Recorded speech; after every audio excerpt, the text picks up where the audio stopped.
ഗുരുസ്മരണയോടുകൂടി ശ്രീമദ് ഭഗവത്ഗീത ശാങ്കരഭാഷ്യം ഉപോദ്ഘാത ഭാഷ്യം. ഇവിടെ കഴിഞ്ഞ ദിവസം ചർച്ച ചെയ്തത് ഈ ഗീതാശാസ്ത്രത്തിന്റെ പ്രയോജനം എന്താണെന്നുള്ളതാണ്.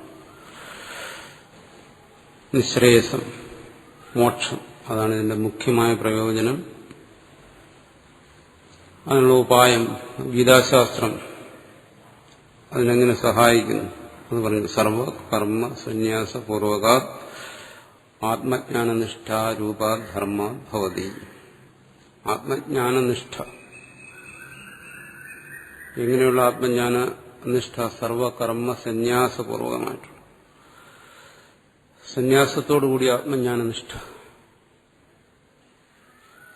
അതാണ് ജ്ഞാനത്തിനും മോക്ഷത്തിനും കാരണമായിരിക്കുന്നത്. അതാണ് മുഖ്യമായി ഗീതാശാസ്ത്രത്തിൽ ഉപദേശിക്കുന്നത്. അതിനു വേണ്ട പ്രമാണങ്ങളാണ് അടുത്ത് പറഞ്ഞത്. ജ്ഞാനം സന്യാസലക്ഷണം. ജ്ഞാനം ഉള്ളിടത്ത് സന്യാസം ഉണ്ടായിരിക്കണം എന്നാണ്. സന്യാസമാണ് അതിന്റെ അടയാളം, ജ്ഞാനത്തിന്റെ അടയാളം. ത്യാഗമാണ് ജ്ഞാനത്തിന്റെ അടയാളം. അതുകൊണ്ട് അർജുനോട് ഒടുവിൽ പറഞ്ഞു, സർവധർമാൻ പരിത്യജ്യ മാമേകം ശരണം വ്രജ എന്ന അവസാനം ഭഗവാൻ ഉപദേശിച്ചു എന്നാണ്. അതാണ് നമ്മൾ കഴിഞ്ഞ ദിവസം ചർച്ച ചെയ്ത്. അടുത്ത് പറയുന്നു, അഭ്യുദയാർത്ഥോപി പ്രവൃത്തിലക്ഷണോ ധർമ്മോ വർണ്ണാശ്രമാംശ ഉദ്ദേശ്യ വിഹിത സദേവാദിസ്ഥാന പ്രാപ്തിഹേതുരപി സൻ ഈശ്വരാർപ്പണ ബുദ്ധ്യാ അനുഷ്ഠീയമാനഃ സത്വശുദ്ധയേ ഭവതി ഫല അഭിസന്ധി വർജിതഃ. ഇതിനടുത്ത് പറയുന്ന ഒരു മുഖ്യമായ ഭാഷ്യകാരന്റെ സിദ്ധാന്തം. അഭ്യുദയാർത്ഥോപി പ്രവൃത്തിലക്ഷണോ ധർമ്മ, പ്രവൃത്തി രൂപത്തിലുള്ള ധർമ്മം. ഭഗവാൻ മരീച്യാദികളെ സൃഷ്ടിച്ചിട്ട് അവർക്ക് വേണ്ടി ഉപദേശിച്ചതായ പ്രവൃത്തി രൂപത്തിലുള്ള ധർമ്മം. ഇതിനെക്കുറിച്ച് ആദ്യം പരാമർശിച്ചതാണ് വർണ്ണാശ്രമാംശ ഉദ്ദേശ്യ വിഹിത. വർണ്ണാശ്രമങ്ങളെ ഉദ്ദേശിച്ച് വിധിക്കപ്പെട്ടത്. ആ വിഹിത എന്ന് പറയുന്നതിന് വളരെ പ്രാധാന്യമുണ്ട്. എന്തു തരത്തിലുള്ള ധർമ്മത്തെയാണ് ഇവിടെ ഭാഷ്യകാരൻ വിവക്ഷിക്കുന്നത്? വിഹിത ധർമ്മ, വിധിക്കപ്പെട്ട. എവിടെ? വേദത്തിൽ വിധിക്കപ്പെട്ട. അല്ലാതെ വേറെ വിധിക്കാൻ ഇവിടെ ആരുമില്ല. ആർക്ക്? വർണ്ണങ്ങളെയും ആശ്രമങ്ങളെയും ഉദ്ദേശിച്ച് വേദത്തിൽ വിധിക്കപ്പെട്ട ധർമ്മം. അതെന്താണ്? പ്രവൃത്തി രൂപത്തിലുള്ള ധർമ്മം. ആ വിധി എന്ന് പറയുന്നത് വേദവിധിയാണ്. വൈദികോ ധർമ്മ എന്ന് നേരത്തെ പറഞ്ഞു. വേണ്ടി വന്നാൽ അവിടെ സ്മാർത്ഥമായ അതിനെ കൂടെ സ്വീകരിക്കാം, സ്മൃതികളിൽ പറഞ്ഞിട്ടുള്ളതിനെ കൂടി സ്വീകരിക്കാം. അതിനപ്പുറം പോകാൻ ഭാഷ്യകാരൻ അനുവദിക്കത്തില്ല. ശ്രൗതവും സ്മാർത്ഥവുമായിട്ടുള്ള ധർമ്മങ്ങളെന്ന് പറയും. അത്തരം ധർമ്മങ്ങൾ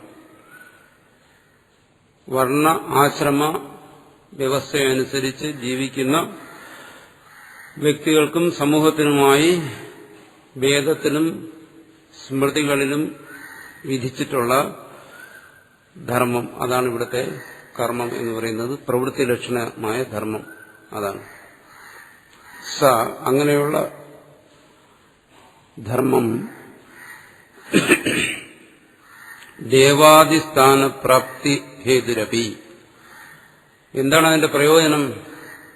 ദേവാദിസ്ഥാനപ്രാപ്തി, അതാണ് അതിന്റെ പ്രയോജനം. അതിനെയാണ് നേരത്തെ അഭ്യുദയം എന്ന് പറഞ്ഞത്. ഈ ദേവാദിസ്ഥാനപ്രാപ്തിയാണ് അഭ്യുദയം. നിശ്രേയസം എന്ന് പറയുമ്പോൾ മോക്ഷം. ഈ കർമ്മങ്ങൾ അതിന് കാരണമാണ്. അതായത് ഓരോ കർമ്മത്തിനും വേദത്തിനും സ്മൃതികളിലും അതതിന്റെ ഫലങ്ങളെ പറഞ്ഞിട്ടുണ്ട്. അതിന് സ്വർഗപ്രാപ്തി അതാണ് ദേവാദിസ്ഥാനപ്രാപ്തി എന്ന് പറഞ്ഞിരിക്കുന്നത്. ഇഹലോകത്തുള്ള ഫലങ്ങളെക്കുറിച്ച് പറയുന്നുണ്ട്. മഴ പെയ്യാൻ വേണ്ടി യാഗമുണ്ട്, പുത്രനുണ്ടാകാൻ വേണ്ടി യാഗമുണ്ട്, സമ്പത്തിന് വേണ്ടി യാഗമുണ്ട്. അതുപോലെയുള്ള കർമ്മങ്ങൾ, ഫലത്തെക്കുറിച്ച് പറയുന്ന കർമ്മങ്ങൾ, ആ ഫലങ്ങളെ അഭ്യുദയം എന്ന് പറയുന്നു. ദേവാദിസ്ഥാന പ്രാപ്തിക്ക് ഹേതുവായിരിക്കുന്ന അത്തരം കർമ്മങ്ങൾ അങ്ങനെയാണെങ്കിലും ഹേതുരപിസൻ, ഈ കർമ്മങ്ങളെല്ലാം ഫലത്തെ കൊടുക്കുന്നവയാണെങ്കിലും ഈശ്വരാർപ്പണ ബുദ്ധിയ അനുഷ്ഠീയമാന സത്വശുദ്ധയേ ഭവതി ഫല അഭിസന്ധി വർജിത. ഇത്തരം കർമ്മങ്ങൾക്ക് പൊതുവെ അഭ്യുദയമാണ് ഫലമെങ്കിലും ഫല അഭിസന്ധി വർജിത, ഫലത്തോടുള്ള അഭിസന്ധി, ആസക്തി, ഫലാസക്തി, അത് വർജിതമായി, അതിനെ ഒഴിവാക്കിക്കൊണ്ട് ആരാണോ ഈ കർമ്മം അനുഷ്ഠിക്കുന്നത് അയാളുടെ മനസ്സിൽ ഫലത്തെക്കുറിച്ചുള്ള ആസക്തി അത് ഒഴിവാക്കി ഈശ്വരാർപ്പണ ബുദ്ധിയ, ഈശ്വരാർപ്പണ ബോധത്തോടുകൂടി അനുഷ്ഠീയമാന ഈ കർമ്മങ്ങൾ അനുഷ്ഠിക്കുകയാണെങ്കിൽ, ഈ വിഹിതമായ കർമ്മങ്ങൾ, സത്വശുദ്ധയെ ഭവതി, സത്വം അന്ധകരണം, സത്വശുദ്ധി അന്ധകരണശുദ്ധിക്ക് ഉതകുന്നു. അങ്ങനെ അതും നിശ്രേയസത്തിന് കാരണമായിത്തീരുന്നു. ഈ കർമ്മങ്ങൾ തന്നെ, ഏത് കർമ്മങ്ങളാണോ അഭ്യുദയത്തിന് കാരണമായിരിക്കുന്നത് അതേ കർമ്മങ്ങൾ തന്നെ നിശ്രേയസത്തിനും കാരണമായിരിക്കുന്നു. വിഹിതമായ കർമ്മങ്ങൾ ഈശ്വരാർപ്പണ ബുദ്ധിയോടുകൂടി ഫല അഭിസന്ധി കൂടാതെ, ഫലാസക്തി കൂടാതെ അനുഷ്ഠിച്ചു കഴിഞ്ഞാൽ അത് ദേവാദി സ്ഥാന പ്രാപ്തിക്ക് വേണ്ടി വിധിച്ചതാണെങ്കിലും അത് ചിത്തശുദ്ധിക്ക് ഉതകുന്നു എന്നാണ്. ഇവിടെ ഒരു പൊതുവായി പറഞ്ഞിരിക്കുകയാണ്. ഇത് തന്നെ പറയും, അതിൽ കാമ്യമായ കർമ്മങ്ങൾ ഒഴിവാക്കി നിഷിദ്ധമായ, വേദത്തിൽ നിഷേധിച്ചിട്ടുള്ള കർമ്മങ്ങളെയും ഒഴിവാക്കി ബാക്കി വരുന്ന നിത്യനൈമിത്യ കർമ്മങ്ങൾ, അതാണ് ഇവിടെ ഉദ്ദേശിക്കുന്നത്. അത്തരം കർമ്മങ്ങൾ, കാരണം കാമ്യമായ കർമ്മങ്ങൾ കാമന കൂടാതെ അനുഷ്ഠിക്കാൻ പറ്റത്തില്ല. സ്വർഗമാ എന്ന ഫലത്തിന് വേണ്ടി ഒരു കർമ്മം വിധിച്ചിട്ടുണ്ട്, ജ്യോതിഷ്ഠോം, സ്വർഗത്തിന് വേണ്ടി വിധിച്ചിരിക്കുകയാണ്. സ്വർഗത്തിനോട് താല്പര്യമില്ലാത്ത ഒരാളിന് ആ കർമ്മം ചെയ്യാൻ കഴിയത്തില്ല.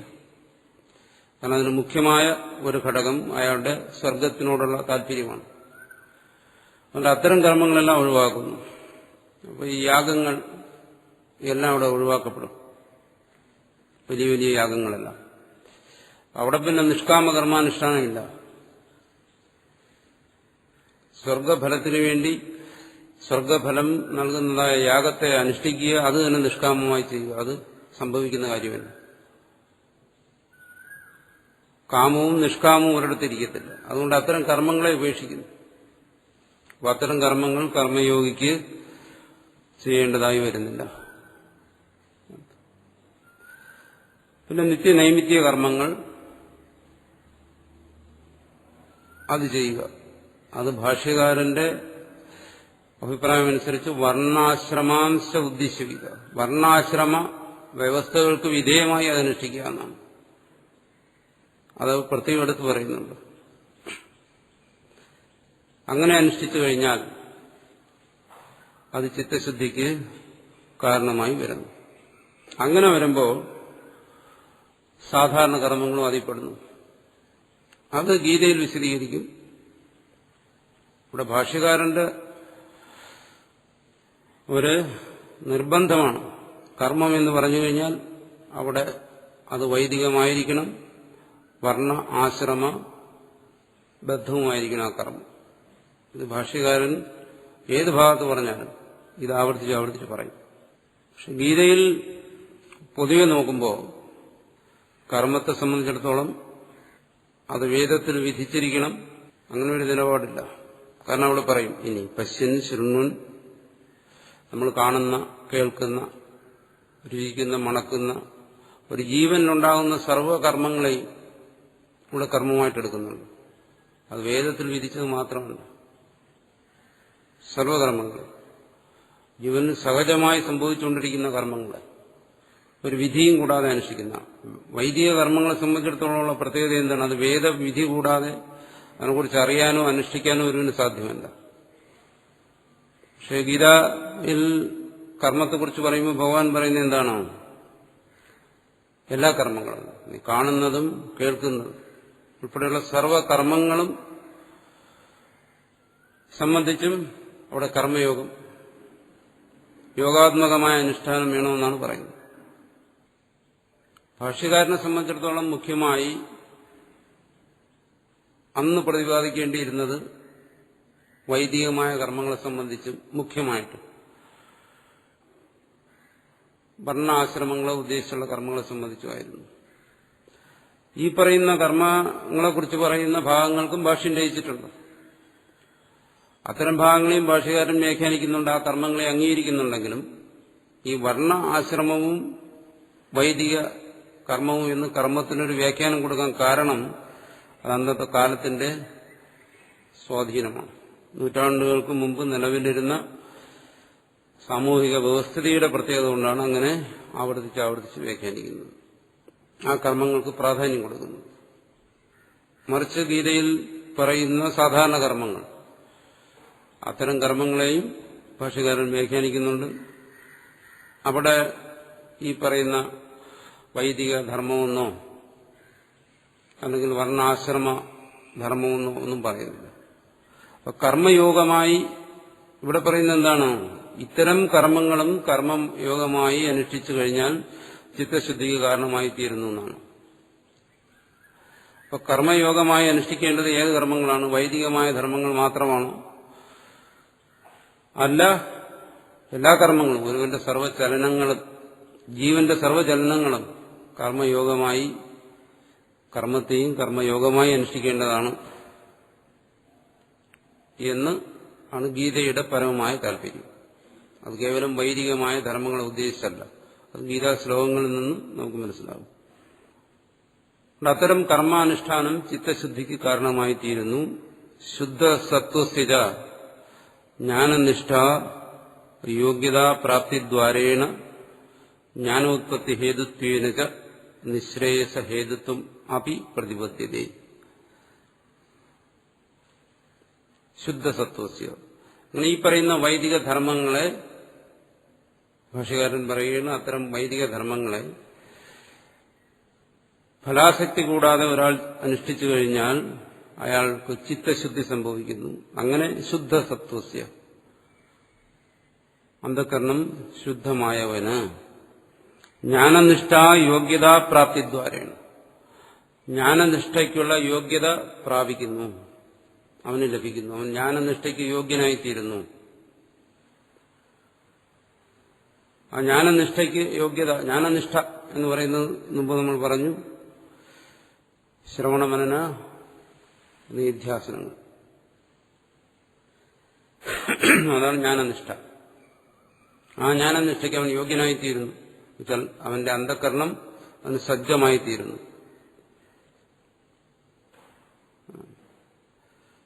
ഭാഷ്യകാരൻ ആവർത്തിച്ച് പറയും, കർമ്മത്തിന് പ്രേരകമായിരിക്കുന്ന കാമമാണ്, അന്ധകരണത്തിൽ സൂക്ഷ്മമായിരിക്കുന്ന കാമമാണ് കർമ്മത്തിന് പ്രേരിപ്പിക്കുന്നത്. ചിത്തശുദ്ധി നേരത്തെ പറഞ്ഞു, രാഗദ്വേഷങ്ങളുടെ ഇല്ലായ്മയാണ് ചിത്തശുദ്ധി. അത് സ്ഥൂലമായും സൂക്ഷ്മമായും അന്ധകരണത്തിൽ നിന്ന് എത്രമാത്രം ഇല്ലാതാകുന്നുവോ അത്രമാത്രം അന്ധകരണത്തിന് ശുദ്ധി ഉണ്ടാകുന്നു. അങ്ങനെ അന്ധകരണത്തിന് ശുദ്ധിയുള്ളവൻ കർമ്മത്യാഗത്തിന് അധികാരിയായിത്തീരുന്നു. അയാളിൽ നിന്ന് കർമ്മങ്ങൾ സഹജമായി ഒഴിഞ്ഞു പോകുന്നു. അയാൾ ജ്ഞാനനിഷ്ഠയ്ക്ക് യോഗ്യനായിത്തീരുന്നു. അന്തർമുഖമായി ഏകാഗ്രമായി ശ്രവണ മനന നിധ്യാസനങ്ങൾ അനുഷ്ഠിക്കുന്നതിന് യോഗ്യനായിത്തീരുന്നു. അങ്ങനെ ജ്ഞാനനിഷ്ഠ യോഗ്യതാ പ്രാപ്തിദ്വാരേണ ആ യോഗ്യത വന്നു കഴിഞ്ഞാൽ എന്ത് ചെയ്യുന്നു? ജ്ഞാന ഉത്പത്തി ഹേതുത്വേന അയാളിൽ ജ്ഞാനം ഉത്പന്നമാകുന്നു.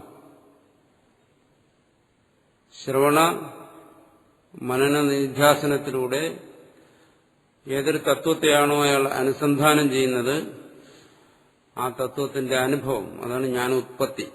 ജ്ഞാനനിഷ്ഠയും ജ്ഞാന ഉത്പത്തിയും തമ്മിലുള്ള വ്യത്യാസം മനസ്സിലാകും. ജ്ഞാനനിഷ്ഠ എന്ന് പറയുമ്പോൾ ത്യാഗപൂർവകമായ ശ്രവണാദി സാധനാനുഷ്ഠാനമാണ് ജ്ഞാനനിഷ്ഠ. അതെന്തിനു കാരണമായി തീരുന്നു? ജ്ഞാനോത്പത്തിക്ക്. ഏതിനെയാണോ അയാൾ അഭ്യസിക്കുന്നത് അതിന്റെ അനുഭവത്തിനതാണ് ജ്ഞാനോത്പത്തി. ജ്ഞാനോത്പത്തിക്ക് ഹേതുവായി തീരുന്നു. ആ ജ്ഞാനോത്പത്തി എന്തിനു കാരണമായി തീരുന്നു? നിശ്രേയസ ഹേതുത്വം, നിശ്രേയസത്തിന് കാരണമായി തീരുന്നു. ഇവിടെ നിശ്രേയസമാണ് മുഖ്യം. അത് കാര്യകാരണ സഹിതം എങ്ങനെ സംഭവിക്കുന്നു എന്ന് ഈ വരികളിൽ പറഞ്ഞിരിക്കുകയാണ്. നിശ്രേയസമല്ലെങ്കിൽ മോക്ഷത്തിന് കാരണമായിരിക്കുന്ന ജ്ഞാനോത്പത്തി, ജ്ഞാനോത്പത്തിക്ക് കാരണമായിരിക്കുന്നത് ജ്ഞാനനിഷ്ഠ, ജ്ഞാനനിഷ്ഠയ്ക്ക് കാരണമായിരിക്കുന്നത് ചിത്തശുദ്ധി, ചിത്തശുദ്ധിക്ക് കാരണമായിരിക്കുന്നത് നിഷ്കാമ കർമാനുഷ്ഠാനം. ഇത് ഇവിടെ ഭാഷ്യകാരൻ, അതായത് തന്റെ സിദ്ധാന്തങ്ങളെന്ന ഉപോദ്ഘാതത്തിൽ പറഞ്ഞിരിക്കുകയാണ്. ചിന്താം പ്രകൃതസിദ്ധ്യർത്ഥം, താൻ എന്താണോ പറയാൻ പോകുന്നത് അതിനെ സംബന്ധിക്കുന്ന അടിസ്ഥാനപരമായ കാര്യങ്ങളെല്ലാം ചർച്ച ചെയ്യുന്ന ഭാഗമാണ് ഉപോദ്ഘാതം. അതിനോട് ഉപോദ്ഘാതം എന്ന് പറയും. ഉപോദ്ഘാതത്തിൽ നിന്ന് മനസ്സിലാക്കാം ഈ വ്യക്തി ഇനി അങ്ങോട്ട് എന്താണ് അവതരിപ്പിക്കാൻ പോകുന്നത്, എന്താണ് ആ വിഷയം. അതിവിടെ വ്യക്തമാക്കിയിരിക്കുകയാണ്. അപ്പൊ ശങ്കരാചാര്യരുടെ വീക്ഷണം ഗീതയെ സംബന്ധിച്ച് എന്താണ്, അത് നമുക്ക് ഈ ഭാഗത്തു നിന്ന് തന്നെ വ്യക്തമാക്കാം. വേദനിർദ്ദിഷ്ടമായ കർമ്മങ്ങൾ അത് വർണ്ണ ആശ്രമ വ്യവസ്ഥകൾക്കനുസരിച്ച് നിഷ്കാമമായി അനുഷ്ഠിക്കുക. അതിന്റെ ഫലം ചിത്തശുദ്ധി. ആ ചിത്തശുദ്ധി ഒരുവനെ ജ്ഞാനനിഷ്ഠയ്ക്ക് യോഗ്യനാക്കുന്നു. എന്നുവെച്ചാൽ ആ ചിത്തശുദ്ധിയോടുകൂടി ശ്രവണ മനനാദികൾ അഭ്യസിക്കുക. അത് ജ്ഞാനോത്പത്തിക്ക് ഹേതുവായിത്തീരുന്നു. ആ ജ്ഞാനോത്പത്തി മോക്ഷത്തിന് കാരണമായിത്തീരുന്നു. അങ്ങനെ ഒരുവൻ സംസാരത്തിൽ നിന്ന് മുക്തനായിത്തീരുന്നു. അതാണ് ശങ്കരാചാര്യരുടെ ഗീതയെ സംബന്ധിച്ചുള്ള ആശയം. ഇത് ഒരു വഴി, പ്രവൃത്തിയെ ആശ്രയിക്കുന്നവർക്കുള്ള വഴി. ഇത്രയും പോകാതെ ഉള്ള മറ്റൊന്നാണ് നിവൃത്തിമാർഗം, നിവൃത്തി ലക്ഷണവും ധർമ്മം. അവരെ സംബന്ധിച്ചിടത്തോളം ഈ കർമ്മയോഗാനുഷ്ഠാനം അവിടെ സംഭവിക്കുന്നില്ല. കേവലം ജ്ഞാനനിഷ്ഠ, ജ്ഞാനോത്പത്തി, മോക്ഷം, അത് നിവൃത്തിമാർഗം. പ്രവൃത്തിമാർഗത്തിൽ കർമ്മയോഗാനുഷ്ഠാനം, ജ്ഞാനനിഷ്ഠ. നിവൃത്തിമാർഗത്തിൽ ജ്ഞാനനിഷ്ഠ, ജ്ഞാനോത്പത്തി, മോക്ഷം. അതാണ് രണ്ട് മാർഗങ്ങൾ, രണ്ടു തരം അധികാരികൾക്ക് വേണ്ടി ഇവിടെ പറഞ്ഞിരിക്കുന്നു. ഇത് ഇനി അടുത്ത് പറയും, ഗീതയിൽ തന്നെ പറയും. ജ്ഞാനയോഗേന സാഖ്യാനാം കർമ്മയോഗേന യോഗിന. ആ ഭാഗത്ത് ഈ കാര്യം വളരെ വിശദീകരിച്ച് ചർച്ച ചെയ്യും. ജ്ഞാനയോഗത്തിലൂടെ സാഖ്യന്മാർക്കും കർമ്മയോഗത്തിലൂടെ യോഗികൾക്കും മോക്ഷത്തെ നിർദ്ദേശിച്ചിരിക്കുന്ന ഗീതാശാസ്ത്രത്തിൽ. ആ രണ്ട് മാർഗങ്ങളെ, ആ ആശയത്തെ മനസ്സിൽ വെച്ചുകൊണ്ടാണ് ഭാഷ്യകാരൻ ഇവിടെ ഇങ്ങനെ വ്യാഖ്യാനിക്കുന്നത്. രണ്ട് തരത്തിലുള്ള അധികാരികളുണ്ട്. സാഖ്യന്മാർക്ക് ജ്ഞാനയോഗവും കർമ്മികൾക്ക് കർമ്മയോഗവും. അത് രണ്ടും പറയുന്നു. തഥാച അടുത്ത് പറയുന്നു, ഇമം ഏവ അർത്ഥം അഭിസന്ധായ വക്ഷ്യതി. ബ്രഹ്മണ്യാധായ കർമാണി യോഗിന കർമ്മ കുർവന്തി സംഗം തെക്വാ ആത്മശുദ്ധയെ. ഈ കാര്യങ്ങളെല്ലാം മനസ്സിൽ വെച്ചുകൊണ്ട് അടുത്ത ഭാഷ്യകാരൻ പറയും, ഇമമേവ അർത്ഥം, താനീ പറഞ്ഞതായ അർത്ഥത്തെ അഭിസന്ധായ താല്പര്യപ്പെട്ടുകൊണ്ട് അതിനെ തന്നെ പറയാൻ ഉദ്ദേശിച്ചുകൊണ്ട് ഭക്ഷ്യരി ഭഗവാൻ തന്നെ പറയുന്നതാണ് ബ്രഹ്മണ്യാധായ കർമാണി സംഗം തെക്വാ കരോതി എന്നിങ്ങനെ പറയും. സർവകർമ്മങ്ങളെയും ബ്രഹ്മത്തിൽ സമർപ്പിച്ചുകൊണ്ട് ആരാണോ കർമ്മങ്ങൾ ചെയ്യുന്നത് അവനെ കർമ്മം ബന്ധിക്കുന്നില്ല. കർമ്മയോഗത്തെക്കുറിച്ച് പറയുകയാണ്. ബന്ധനകാരിയായിരിക്കുന്ന കർമ്മം തന്നെ എങ്ങനെ മോക്ഷത്തിന് കാരണമായി തീരുന്നു അതിവിടെ പറഞ്ഞു. സർവകർമ്മങ്ങളെയും ബ്രഹ്മത്തിൽ സമർപ്പിച്ച് ചെയ്യുക, ഈശ്വരാർപ്പണമായി ചെയ്യുക എന്നാണ്. ആ ഈശ്വരാർപ്പണമായ എങ്ങനെയാണ് ഈശ്വരാർപ്പണമായി ചെയ്യുന്നതെല്ലാം നമ്മൾ ഇനി വരുന്ന ഭാഗങ്ങളിൽ ചർച്ച ചെയ്യും. ഇവിടെ സൂചിപ്പിക്കുകയാണ്, യോഗിന കർമ്മ കുർവന്തി സംഗം തെക്വാ ആത്മശുദ്ധയെ. യോഗികൾ എന്ന് വെച്ചാൽ ഇവിടെ കർമ്മയോഗികൾ. കർമ്മ കുർവന്തി, കർമ്മം അനുഷ്ഠിക്കുന്നു. എങ്ങനെ? സംഗം തെക്വാ, കർമ്മത്തോട് അതിന്റെ ഫലത്തോടും സംഘമില്ലാതെ ആത്മശുദ്ധയെ, ആത്മശുദ്ധിക്കായി ചിത്തശുദ്ധിക്കായി കർമ്മം ചെയ്യുന്നു എന്നിങ്ങനെ കർമ്മയോഗത്തെക്കുറിച്ചും പറയുന്നുണ്ട്. കർമ്മയോഗേന യോഗിന എന്ന് പറഞ്ഞാൽ കർമ്മയോഗത്തെക്കുറിച്ചും പറയുന്നുണ്ട് എന്നാണ്. അങ്ങനെയുള്ള രണ്ട് ധർമ്മങ്ങളെ മുൻനിർത്തിയാണ് ഭാഷ്യത്തിലെ മുഴുവൻ ചർച്ചയും പോകുന്നത്. ഇതിൽ ശങ്കരാചാര്യർക്ക് ഉള്ള നിർബന്ധം എന്താണ്? ഇതിന്റെ രണ്ടിനെയും കൂടെ കൂട്ടി യോജിപ്പിക്കാൻ പാടില്ല. കർമ്മയോഗം വേറെ, ജ്ഞാനനിഷ്ഠ വേറെ. ഇത് രണ്ട് അധികാരികളെ സംഭവിക്കത്തുള്ളൂ, ഇത് ഒരു വ്യക്തിയിൽ സംഭവിക്കത്തില്ല. ഇതാണ് ശങ്കരാചാര്യരുടെ വളരെ വാശിയേറിയ ഒരു വാദം. അതിനി നമുക്ക് മുന്നോട്ട് വരുമ്പോൾ കാണാം. ഇമം ദ്വിപ്രകാരം ധർമ്മം നിശ്രേയസ പ്രയോജനം പരമാർത്ഥതത്വം ച വാസുദേവാഖ്യം പരം ബ്രഹ്മ അഭിധേയഭൂതം വിശേഷതോ അഭിവ്യഞ്ജയത് വിശിഷ്ട പ്രയോജന സംബന്ധ അഭിധേയവത് ഗീതാശാസ്ത്രം. ഗീതാശാസ്ത്രത്തിന്റെ പ്രത്യേകതയെക്കുറിച്ച് പറയുന്നു. ഇമം ദ്വിപ്രകാരം ധർമ്മം, ഈ പറയുന്ന മുഖ്യമായ രണ്ട് ധർമ്മങ്ങൾ, കർമ്മനിഷ്ഠയും ജ്ഞാനനിഷ്ഠയും, കർമ്മയോഗവും ജ്ഞാനയോഗവും. ഇതെന്താണ്? നിശ്രേയസ പ്രയോജനം, മോക്ഷമാണ് ഇതിന്റെ പ്രയോജനം. അങ്ങനെയുള്ള ആ രണ്ട് ധർമ്മങ്ങളെക്കുറിച്ചും പിന്നെന്താണ് ഇത് ചർച്ച ചെയ്യുന്നത്? ആ രണ്ട് ധർമ്മങ്ങളെക്കുറിച്ചും ചർച്ച ചെയ്യുന്നുണ്ട്, അതിനെ പ്രകടമാക്കുന്നുണ്ട്. അതോടൊപ്പം പരമാർത്ഥ തത്വം ച, രണ്ട് മാർഗങ്ങളെക്കുറിച്ചും ഇവിടെ ചർച്ച ചെയ്യുന്നു, പരമാർത്ഥ തത്വത്തെക്കുറിച്ചും ചർച്ച ചെയ്യുന്നു. എന്താണ് ആ പരമാർത്ഥ തത്വം? വാസുദേവാഖ്യം. അതിന് നമ്മളിവിടെ വാസുദേവൻ എന്ന് പറയുന്നു. വാസുദേവൻ എന്ന പരമാർത്ഥ തത്വത്തിന് ഇവിടെ ഭാഷ്യകാരൻ പറയാൻ എന്താണ് കാരണം? കാരണം ഇവിടെ ഗീതയിൽ അർജുനനെ ഉപദേശിക്കുന്നിടത്തെല്ലാം ഭഗവാൻ സ്വയം താൻ തന്നെയാണ് ആ പരമാത്മാവ് എന്നുള്ള നിലയിൽ ഉപദേശിക്കുന്നുണ്ട്. ഒരുപാട് ഭാഗങ്ങൾ, പല ഭാഗങ്ങൾ. അഹമാത്മാ ഗുഡാകേശ സർവഭൂതാശയസ്ഥിത എന്ന് തുടങ്ങി പല ഭാഗങ്ങളിലും സ്വയം താൻ തന്നെയാണ് ആ പരമാത്മാവ് എന്നിങ്ങനെയാണ് ഉപദേശിക്കുന്നത്. ആത്മനിഷ്ഠമായി ഉപദേശിക്കുന്നു. എന്തിനങ്ങനെ ആത്മനിഷ്ഠമായി ഉപദേശിക്കുന്നു? ആചാര്യസ്വാമിയുടെ അഭിപ്രായ പ്രകാരം അത് ശ്രോതാവ്, കേൾക്കുന്നവൻ ഈ ഉപദേശിക്കുന്ന തത്വത്തെ അപ്രകാരം ഗ്രഹിക്കുന്നതിന് വേണ്ടിയിട്ട്, അതായത് ആത്മനിഷ്ഠമായി തന്നെ ഗ്രഹിക്കുന്നതിന് വേണ്ടിയിട്ട്, അതിനുവേണ്ടിയിട്ട് അങ്ങനെ ഉപദേശിക്കുന്നു എന്നാണ് പറയുന്നത്. ശങ്കരാചാര്യരുടെ ഭാഷ്യത്തിൽ പറയുന്നത് അതിന്റെ താല്പര്യം അതാണ്.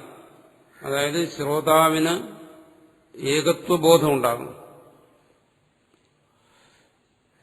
ഭഗവാൻ പറയുന്ന സർവാത്മഭാവം അത് ശ്രോതാവിനും അതേപടി അനുഭവപ്പെടണം. അതിനുവേണ്ടിയിട്ടാണ്, അതിനുവേണ്ടിയിട്ട് അഹം ശബ്ദം ഉപയോഗിക്കും. ഞാൻ ആണ് ആ പരമാത്മാവ് എന്നുള്ള തരത്തിലാണ് ഗീതയിൽ ഉപദേശിക്കുന്നത്. അല്ലാതെ മറ്റൊരു പരമാത്മാവിനെ കുറിച്ച് ഉപദേശിക്കാൻ, ഒരു പരമാത്മാവൊന്നുണ്ട്, അതിനെ നീ മനസ്സിലാക്കണം, അത് നീയാണെന്ന് ഉപദേശിക്കുകയല്ല പറയുന്നത്. മറിച്ച് ആ പരമാത്മാവ് താൻ തന്നെയാണ്, ഉപദേശിക്കുന്നവൻ തന്നെയാണ് എന്നിങ്ങനെയാണ് ഉപദേശിക്കുന്നത്. അതുകൊണ്ടാണ് പറഞ്ഞു വാസുദേവാഖ്യം. വാസുദേവൻ എന്നിവിടെ പറയുന്നതായ പരമാത്മാവ് പരംബ്രഹ്മ അഭിധേയഭൂതം. പരംബ്രഹ്മ എന്നുള്ള ശബ്ദം കൊണ്ട് പറയുന്നത്, അങ്ങനെയും പറയാം. പരംബ്രഹ്മ എന്ന് പറയുന്ന ശബ്ദത്തിന് അർത്ഥമായിരിക്കുന്നത്, അഭിധേയമായിരിക്കുന്നു എന്ന് പറഞ്ഞാൽ അതിന്റെ അർത്ഥമായിരിക്കുന്നത്. അങ്ങനെയുള്ള ആ തത്വത്തെയും രണ്ട് മാർഗങ്ങളെയും വിശേഷതോ അഭിവ്യഞ്ജയത്, വിശേഷിച്ച് നിർദ്ധാരണം ചെയ്ത് വേർതിരിച്ച് ആ രണ്ട് മാർഗങ്ങളും ഇന്നതിന്നതാണ്, പരമാർത്ഥ തത്വം ഇന്നതാണ് എന്നിങ്ങനെ അഭിവ്യഞ്ജയത്, അഭിവ്യഞ്ജിപ്പിച്ചുകൊണ്ട്. അത് പ്രത്യേകം പറയുന്നത് എന്തുകൊണ്ട്? അർജുനൻ ഭഗവാനോടിവിടെ ആത്മവിദ്യയെക്കുറിച്ചൊന്നും ചോദിച്ചില്ല. ആത്മാവ് എന്താണ്, അത് നിത്യമാണോ അനിത്യമാണോ, അത് ഏകമാണോ അനേകമാണോ, ഇങ്ങനെയുള്ള ഒരു ചോദ്യം ചോദിച്ചില്ല. അർജുനൻ ആവശ്യപ്പെട്ടത് ഈ സങ്കടത്തിൽ നിന്ന് എന്നെ ഒന്ന് രക്ഷപ്പെടുത്തണമെന്ന് മാത്രമേ ആവശ്യപ്പെട്ടുള്ളൂ. പക്ഷെ ഭഗവാൻ ഉപദേശിക്കുന്നതോ അർജുനൻ ആവശ്യപ്പെട്ട കാര്യം മാത്രമല്ല. ഏതാണോ എനിക്ക് ശ്രേയസ്സായിരിക്കുന്നത്, നിശ്ചിതം ബ്രൂഹി തന്മേ, അതെന്നോട് പറയുന്നതാണ്. ഈ സന്ദർഭത്തിൽ എന്താണ് എനിക്ക് കരണീയമായിട്ടുള്ളത്, അതെന്നോട് പറഞ്ഞാലും. ഇത്രേ ചോദിക്കുന്നുള്ളൂ. അർജുനന് മുമ്പിൽ ഒരൊറ്റ പ്രശ്നമേ ഉള്ളൂ, യുദ്ധം ഒഴിവാക്കണമോ അതോ അനുഷ്ഠിക്കണമോ. ആത്മാവെന്നും അർജുനനിവിടെ വിഷയമല്ല. പക്ഷെ ഭഗവാൻ ആ ചോദ്യത്തിന് നേരിട്ടൊരു മറുപടി പറഞ്ഞില്ല. നീ യുദ്ധം ചെയ്യൂ അല്ലെങ്കിൽ യുദ്ധം ചെയ്യരുത് എന്നല്ല തുടങ്ങിയത്. യുദ്ധം ചെയ്യാൻ പറയുന്നുണ്ടെങ്കിൽ ആദ്യം തന്നെ തുടങ്ങുന്നത് എന്താണ്? ഈ പരമാർത്ഥ തത്വത്തെ വെളിപ്പെടുത്തുകയാണ്. അതായത് അർജുനന്റെ അടിസ്ഥാനപരമായ പ്രശ്നം, ആ പ്രശ്നത്തിന് പരിഹാരമാണ് ആദ്യം പറയുന്നത്. ആ പരമാർത്ഥ തത്വത്തെ വെളിപ്പെടുത്തിക്കൊണ്ട് ആധ്യാത്മിക മാർഗങ്ങളെ വിശദീകരിക്കുകയാണ്. പലതരത്തിലുള്ള മാർഗങ്ങളെ, കർമ്മനിഷ്ഠ, ജ്ഞാനനിഷ്ഠ, ഭക്തിനിഷ്ഠ, യോഗനിഷ്ഠ തുടങ്ങി പല പല മാർഗങ്ങളെ അവിടെ അർജുനന് വെളിപ്പെടുത്തി കൊടുക്കുകയാണ്. ആ വെളിപ്പെടുത്തലുകളിലൂടെ അർജുനന് ആത്മാവെന്താണെന്ന് മനസ്സിലാക്കി കൊടുക്കുന്നു. ആത്മബോധത്തെ അർജുനന് വെളിപ്പെടുത്തി അതിലൂടെ പിന്നെ ധർമ്മം എന്താണ് എന്ന് മനസ്സിലാക്കി കൊടുക്കുകയാണ്. ഏത് ധർമ്മമാണ് നീ അനുഷ്ഠിക്കേണ്ടത്? നിവൃത്തിയാണോ അതേ പ്രവൃത്തിയാണോ? എന്നിട്ട് പ്രവൃത്തി മാർഗമാണ് നീ ചെയ്യേണ്ടത്, നീ കർമ്മയോഗത്തിനാണ് അധികാരി എന്ന് വെളിപ്പെടുത്തി കൊടുക്കുകയാണ്. ആ കാര്യമാണ് ഇവിടെ പറയുന്നത്. രണ്ടു തരത്തിലുള്ള മുഖ്യമായിട്ട് മാർഗത്തെയും പരമാർത്ഥ തത്വത്തെയും രണ്ടും അർജുനനായിട്ട് ഉപദേശിച്ചു. അഭിവ്യഞ്ജയൻ പ്രകടമാക്കി. അങ്ങനെ പ്രകടമാക്കിയത് ഗീതാശാസ്ത്രത്തിലൂടെ. ഗീതാശാസ്ത്രമാണ് ഭഗവാന്റെ ഉപദേശമാണ്. അങ്ങനെയുള്ള ആ ഗീതാശാസ്ത്രം വിശിഷ്ട പ്രയോജന സംബന്ധ അഭിധേയവത്, അതിനകത്ത് വിശിഷ്ടമായ പ്രയോജനം, സംബന്ധം, അഭിധേയം എല്ലാം ഉണ്ട്. വിശിഷ്ടമായ പ്രയോജനവും സംബന്ധവും അഭിധേയവും ഉണ്ടെന്നാണ്. ഏതൊരു ശാസ്ത്രത്തിനും ഈ പറയുന്ന മൂന്ന് കാര്യങ്ങളും കാണും: പ്രയോജനം, സംബന്ധം, അഭിധേയം. പക്ഷെ ഗീതാശാസ്ത്രത്തെ സംബന്ധിച്ചിടത്തോളം അത് വളരെ വിശിഷ്ടമാണ്, അലൗകികമാണത്. പ്രയോജനം മോക്ഷം, സംബന്ധം നമ്മൾ മുമ്പ് ചർച്ച ചെയ്തതാണ്, ശാസ്ത്രവും മോക്ഷവുമായിട്ടുള്ള സംബന്ധം, അധികാരിയും ശാസ്ത്രവുമായിട്ടുള്ള സംബന്ധം, ഇങ്ങനെ പലതരത്തിൽ ഇത് പരസ്പരം ബന്ധപ്പെട്ടിട്ടുള്ള കാര്യങ്ങളാണ്. അഭിധേയം, പരമാത്മതത്വം എന്താണ് ഇതിന്റെ വിഷയം, അതാണ് അവിധേയം, വിഷയം. അങ്ങനെ വിശിഷ്ടമായ പ്രയോജനം, സംബന്ധം, വിഷയം ഇവയോട് കൂടിയതാണ് ഈ ഗീതാശാസ്ത്രം. യതഃ അടുത്ത് പറയുന്നു തദർത്ഥേ വിജ്ഞാതേ സമസ്ത പുരുഷാർത്ഥ സിദ്ധി. അതുകൊണ്ട് തദർത്ഥേ വിജ്ഞാതേ, ഇതിന്റെ അർത്ഥം ഗ്രഹിച്ചു കഴിഞ്ഞാൽ, ഗീതാശാസ്ത്രത്തിന്റെ താത്പര്യം മനസ്സിലാക്കി കഴിഞ്ഞാൽ സമസ്ത പുരുഷാർത്ഥ സിദ്ധി, സമസ്ത പുരുഷാർത്ഥങ്ങളും സിദ്ധിക്കുന്നു എന്നാണ്. അതുകൊണ്ടാണ് നിശ്രേയസമാണ് ഇതിന്റെ പ്രയോജനം എന്ന് പറയുമ്പോൾ അവിടെ പറയാം അത് പരം പ്രയോജനം, മുഖ്യമായ പ്രയോജനം അതാണ്. പുരുഷാർത്ഥങ്ങളിൽ മുഖ്യമായിരിക്കുന്നതാണ്, ധർമാർത്ഥകാമ മോക്ഷങ്ങളിൽ മുഖ്യമായിരിക്കുന്നതാണ് മോക്ഷം, പരമപുരുഷാർത്ഥം. പക്ഷെ മറ്റു പുരുഷാർത്ഥങ്ങളും മനുഷ്യർക്ക് ആവശ്യമാണ്. ഗീതാശാസ്ത്രത്തിലൂടെ സർവപുരുഷാർത്ഥങ്ങളും സിദ്ധിക്കുന്നു എന്നാണ്. സമസ്ത പുരുഷാർത്ഥ സിദ്ധി എന്നാണ്. അതെങ്ങനെ സംഭവിക്കും?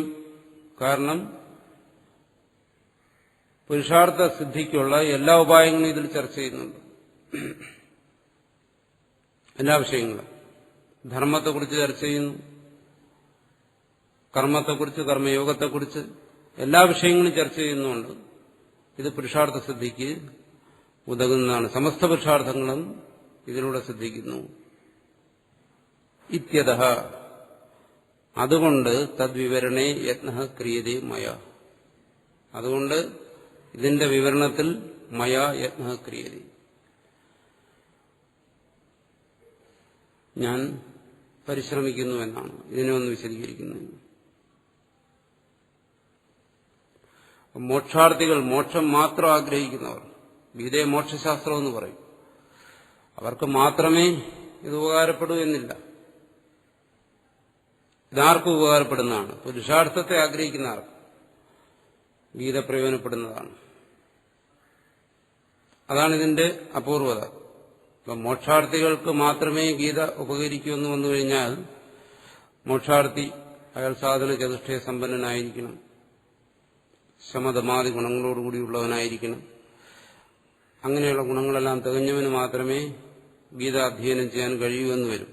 അങ്ങനെ വരുമ്പോൾ മനുഷ്യാണാം സഹസ്രേഷു, ഭഗവാൻ തന്നെ പറയുന്നത് പോലെ കോടാനുകോടിയിൽ ഒന്നോ രണ്ടോ പേർക്ക് മാത്രമേ ഗീത അധ്യയനം ചെയ്യുന്നതിനുള്ള അവകാശം സിദ്ധിക്കത്തുള്ളൂ. പക്ഷെ ഇവിടെ പറയുന്ന അതല്ല, ഗീത സർവർക്കും വേണ്ടിയുള്ളതാണ്. അതിന്റെ ഫലം ആ വ്യക്തിയുടെ അധികാരിത്വം, യോഗ്യത അനുസരിച്ചെന്നുള്ള വ്യത്യാസങ്ങളാണ്. അതായത് ഇവിടെ സാധന ചതുഷ്ട സമ്പന്നനായ ഒരുവന് മാത്രം അധ്യയനം ചെയ്യേണ്ട ഒരു ശാസ്ത്രം അല്ല ഗീത. സാധന ചതുഷ്ട സമ്പന്നനായ ഒരുവൻ ഇത് അധ്യയനം ചെയ്തു കഴിഞ്ഞാൽ ശാസ്ത്രശ്രവണത്തിലൂടെ അവന് അതിന്റെ മുഖ്യഫലം ലഭിക്കുന്നു. അങ്ങനെ അല്ലാത്തവർ ഇത് ശ്രവണം ചെയ്തു കഴിഞ്ഞാൽ അവർക്ക് ഇതുകൊണ്ട് അവാന്തര ഫലങ്ങൾ, അതിൽപ്പെടുന്നതാണ് മറ്റ് പുരുഷാർത്ഥങ്ങളെല്ലാം, ധർമാർത്ഥ കാമങ്ങളെല്ലാം ഇതുകൊണ്ട് സിദ്ധിക്കുന്നു. അതുകൊണ്ട് ഇത് സമസ്ത ജനങ്ങൾക്കും സ്വീകാര്യമായ ഒന്നാണ് ഗീതാശാസ്ത്രം. അല്ല കേവലം വിശിഷ്ടാധികാരികൾക്ക് വേണ്ടി മാത്രമുള്ളതല്ല എന്നുള്ള കാര്യം ഇവിടെ ഭാഷ്യകാരൻ വ്യക്തമായി പറയുന്നുള്ളതാണ് സമസ്ത പുരുഷാർത്ഥ സിദ്ധി എന്ന് പറയുന്നത്. പക്ഷെ മുഖ്യമായ ഫലം മുഖ്യമായ അധികാരിക്കേ കിട്ടും, അല്ലാത്തവർക്ക് മറ്റ് പുരുഷാർത്ഥങ്ങൾ ഈ തത്വത്തെ ഗ്രഹിക്കുന്നതുകൊണ്ട് ഉണ്ടാകുന്നു എന്നാണ്. അതുകൊണ്ട് ഇത് ആർക്കും ഉപദേശിക്കാം എന്നുള്ളതാണ്. അങ്ങനെ ഉപോദ്ഘാത ഭാഷ്യം ഇവിടെ അവസാനിപ്പിച്ചിരിക്കുകയാണ്. 1-ാം അധ്യായത്തിലെ വിഷയങ്ങൾ അത് നമ്മൾ ചർച്ച ചെയ്തതാണ്. 1-ാം അധ്യായത്തിൽ 1-ാം ശ്ലോകത്തിന് തന്നെ ഭാഷ്യകാരൻ ആരംഭമിട്ട് അത് കഴിഞ്ഞ് ഭഗവാന്റെ ഉപദേശം തുടങ്ങുന്നതുവരെയുള്ള ഭാഗങ്ങൾക്ക് പ്രത്യേകിച്ച് ഭാഷ്യം രചിക്കാതെ ഉപോദ്ഘാത രൂപത്തിൽ ഈ കാര്യങ്ങളെല്ലാം അവിടെ ഒന്ന് പരാമർശിച്ചു. അത് കഴിഞ്ഞ് 2-ാം അധ്യായത്തിലേക്ക് വരുമ്പോൾ അവിടെയും അർജുനൻ പഴയ അവസ്ഥയിൽ തന്നെ. അർജുനന് വ്യത്യാസമൊന്നും ഉണ്ടായില്ല. അർജുനൻ ഏവം മുക്ത്വ അർജുന സംഖ്യ രഥോപസ്ഥ ഉപാവിശ വിസർജ്യ സശരം ചാപം ശോകസംവിഘ്ന മാനസം എന്ന് പറഞ്ഞാണ് 1-ാം അധ്യായം അവസാനിപ്പിച്ചത്. അർജുനൻ ധർമ്മസങ്കടത്തിൽപ്പെട്ടു. ഏതാണ് തന്റെ ധർമ്മം എന്ന് തിരിച്ചറിയാൻ കഴിയാതെ വിമൂഢചേതസായി മോഹം നിറഞ്ഞവനായി യുദ്ധം ഉപേക്ഷിച്ച് ദുഃഖിതനായിരിക്കുന്നു എന്ന് പറഞ്ഞാണ് 1-ാം അധ്യായം അവസാനിപ്പിക്കുന്നത്. 2-ാം അധ്യായത്തിൽ വ്യാസൻ പറയുന്നത് വീണ്ടും ഈ അവസ്ഥയിൽ യുദ്ധം വേണ്ട എന്ന് കരുതി യുദ്ധം ഉപേക്ഷിച്ചിരിക്കുന്ന അർജുനനോട് ഭഗവാൻ പറയുകയാണ് അടുത്ത് വീണ്ടും 2-ാം അധ്യായത്തിൽ സഞ്ജീവ വാച തം തഥാ കൃപയാവിഷ്ടം. 2-ാം അധ്യായമാണ് നോക്കണം. അശ്രുപൂർണാകുലേക്ഷണം വിഷീദന്തം ഇദം വാക്യം ഉവാച മധുസൂദന. ഞാൻ വായിക്കാം, കൂട്ടത്തിൽ വായിക്കാം. തം തഥാ കൃപയാവിഷ്ടം അശ്രുപൂർണാകുലേക്ഷണം വിഷീദന്തം ഇദം വാക്യം ഉവാച മധുസൂദന. ഇവിടെ സഞ്ജയൻ പറയുന്നു, സഞ്ജയ് ഉവാച തഥാ അപ്രകാരം കൃപയാ ആവിഷ്ടം ദൈന്യതയോടുകൂടിയവനായി അശ്രുപൂർണാകുലേക്ഷണം അശ്രുപൂർണമായ ദുഃഖിതമായ കണ്ണുകളോടുകൂടിയവനായി ദുഃഖം നിറഞ്ഞ മനസ്സോടുകൂടിയവനായി തന്റെ എല്ലാ പ്രയാസങ്ങളും ദൈന്യഭാവം മുഖത്ത് പ്രകടിപ്പിച്ചുകൊണ്ട് വിഷീദന്തം വളരെ വിഷമിക്കുന്നവനായി ദുഃഖിക്കുന്നവനായി ഇരുന്ന തം അവനോട് ആ അർജുനനോട് മധുസൂദന ഭഗവാൻ ഇദം വാക്യം വാച ഇദം ഇനി പറയാൻ പോകുന്ന വാക്യത്തെ വാചകത്തെ വാച പറഞ്ഞു. കൃപയാവിഷ്ടം. കൃപ എന്ന് പറയുന്നത് കാരുണ്യം എന്നുള്ള അർത്ഥത്തിലാണ് നമ്മൾ സാധാരണ ഉപയോഗിക്കുന്നത്. ഇവിടെ ആ അർത്ഥമല്ല. ഇവിടെ കൃപ എന്ന് പറയുന്നത് സ്വന്തം ദൈന്യഭാവം. ഇവിടെ അർജുനന് വന്ന ആശയക്കുഴപ്പം, ഗുരുക്കന്മാരെ കൊന്നിട്ട് രാജ്യം നേടണമോ അതോ യുദ്ധത്തിൽ നിന്ന് പിന്തിരിഞ്ഞ് ഭിക്ഷ സ്വീകരിക്കണം, സന്യാസം സ്വീകരിക്കണം. ഇക്കാര്യത്തിൽ ഒരു നിർണയം എടുക്കാൻ കഴിയാതെ അർജുനന്റെ മനസ്സ് കുഴങ്ങി ദുഃഖിതനായി ദൈന്യഭാവത്തോടുകൂടിയിരിക്കുന്നു. അതാണ് കൃപ. ആ ദീനത മനസ്സിൽ വന്നു കഴിഞ്ഞാൽ ദീനതയാണ് ഇവിടെ കൃപ എന്ന് പറയുന്നത്. അങ്ങനെയുള്ള കൃപയാ ആവിഷ്ടം ആവേശിച്ചവനായി പരവശനായി അശ്രുപൂർണമായ ആകുലീക്ഷണങ്ങളോടുകൂടി അശ്രുപൂർണമായി ആകുലമായ ഈക്ഷണത്തോടുകൂടിയവനായി. അതായത് ഭഗവാനെ വളരെ ദൈന്യമായി നോക്കുകയാണ്. തന്റെ എല്ലാ ദുഃഖങ്ങളെയും പ്രകടിപ്പിക്കുന്ന ഒരു നോട്ടം, അതാണ് ഈക്ഷണം, നോട്ടം. അത് അർജുനന്റെ കണ്ണുകൾ കണ്ടപ്പോൾ വ്യാസന് മനസ്സിലായി. അതിനെ വിശദീകരിക്കുകയാണ്. കണ്ണ് നിറഞ്ഞിരിക്കുകയാണ്, അത് ആകുലമായിരിക്കുന്നു. കണ്ണുകൾ ദുഃഖം കൊണ്ട് കണ്ണുകൾ കലങ്ങാറുണ്ട്. അങ്ങനെ കലങ്ങി കണ്ണോടുകൂടിയവനായി അത് മനസ്സിന്റെ അവസ്ഥയെ പ്രകടമാക്കുന്നതാണ്. ആ കണ്ണിന്റെ ബാഹ്യമായ അവസ്ഥ അതിനാണ് ഇവിടെ വ്യാസൻ പറയുന്നത്. എന്നുവെച്ചാൽ പൂർണ്ണമായും ദുഃഖിതനായി വിഷീദന്തം മനസ്സിൽ നിറഞ്ഞ ദുഃഖത്തോടുകൂടിയവനായി ഇരിക്കുന്ന അർജുനനോട് മധുസൂദനൻ പറഞ്ഞു. മധു എന്ന് പറയുന്ന അസുരനെ കൊന്നതുകൊണ്ട് മധുസൂദനൻ എന്ന് പേര് കിട്ടി. മധു എന്ന് പറയുന്നതിന് ആനന്ദം എന്നും അർത്ഥമുണ്ട്. അതിനെ സൂദനം ചെയ്യുന്നവൻ, സൂദനം ചെയ്യുക, അതിനെ നിരന്തരം അനുഭവിച്ചുകൊണ്ടിരിക്കുന്നവൻ, അങ്ങനെ അർത്ഥമുണ്ട്. അതായത് ഈ ദുഃഖങ്ങൾ എല്ലാം കണ്ടിട്ടും അർജുനൻ പ്രിയ സഖാവാണ്. അങ്ങനെയുള്ള അർജുനന്റെ ഈ ദുഃഖം കണ്ടിട്ടും ഭഗവാന് പ്രത്യേകിച്ച് ദുഃഖമൊന്നും ഉണ്ടായില്ല. അത് സൂചിപ്പിക്കാൻ വേണ്ടിയിട്ടാണ്. അതായത് സംസാരത്തിന്റെ ദുഃഖം കണ്ടിട്ട് ഭഗവാന് ദുഃഖിച്ചു കഴിഞ്ഞാൽ ഭഗവാന് സംസാരിയായിത്തീരും. അർജുനൻ അനുഭവിക്കുന്നത് സംസാര ദുഃഖമാണ്. പക്ഷെ ആ ദുഃഖം കണ്ടിട്ട് ഭഗവാന് ദുഃഖമൊന്നും ഉണ്ടായില്ല. എന്തുകൊണ്ട്? ഇതിന്റെ രഹസ്യം അറിയാവുന്നതുകൊണ്ട്. ഈ സംസാരത്തിന്റെ രഹസ്യം ഭഗവാൻ അറിയും. ഭഗവാൻ ദുഃഖിക്കേണ്ട കാര്യമില്ല. അത് സൂചിപ്പിക്കാനാണ് ഇവിടെ മധുസൂദന എന്നുള്ള ശബ്ദം. എന്നുവെച്ചാൽ ആ സ്ഥിതപ്രജ്ഞാവസ്ഥയിൽ തന്നെ ഭഗവാൻ സ്ഥിതി ചെയ്യുന്നു. അർജുനന്റെ തന്റെ സുഹൃത്തിന്റെ ദുഃഖം കൊണ്ട് ഭഗവാൻ ദുഃഖിച്ചു കഴിഞ്ഞാൽ പിന്നെ ഉപദേശിക്കാൻ കഴിയത്തില്ല. അതുകൊണ്ട് ആ ദുഃഖത്തിൽ നിന്ന് മാറി നിന്നുകൊണ്ട് ആ ദുഃഖത്തെ നീക്കുന്നതിനുള്ള ഉപായം ഇതാണ് ഗുരുക്കന്മാർ ചെയ്യുന്നത്.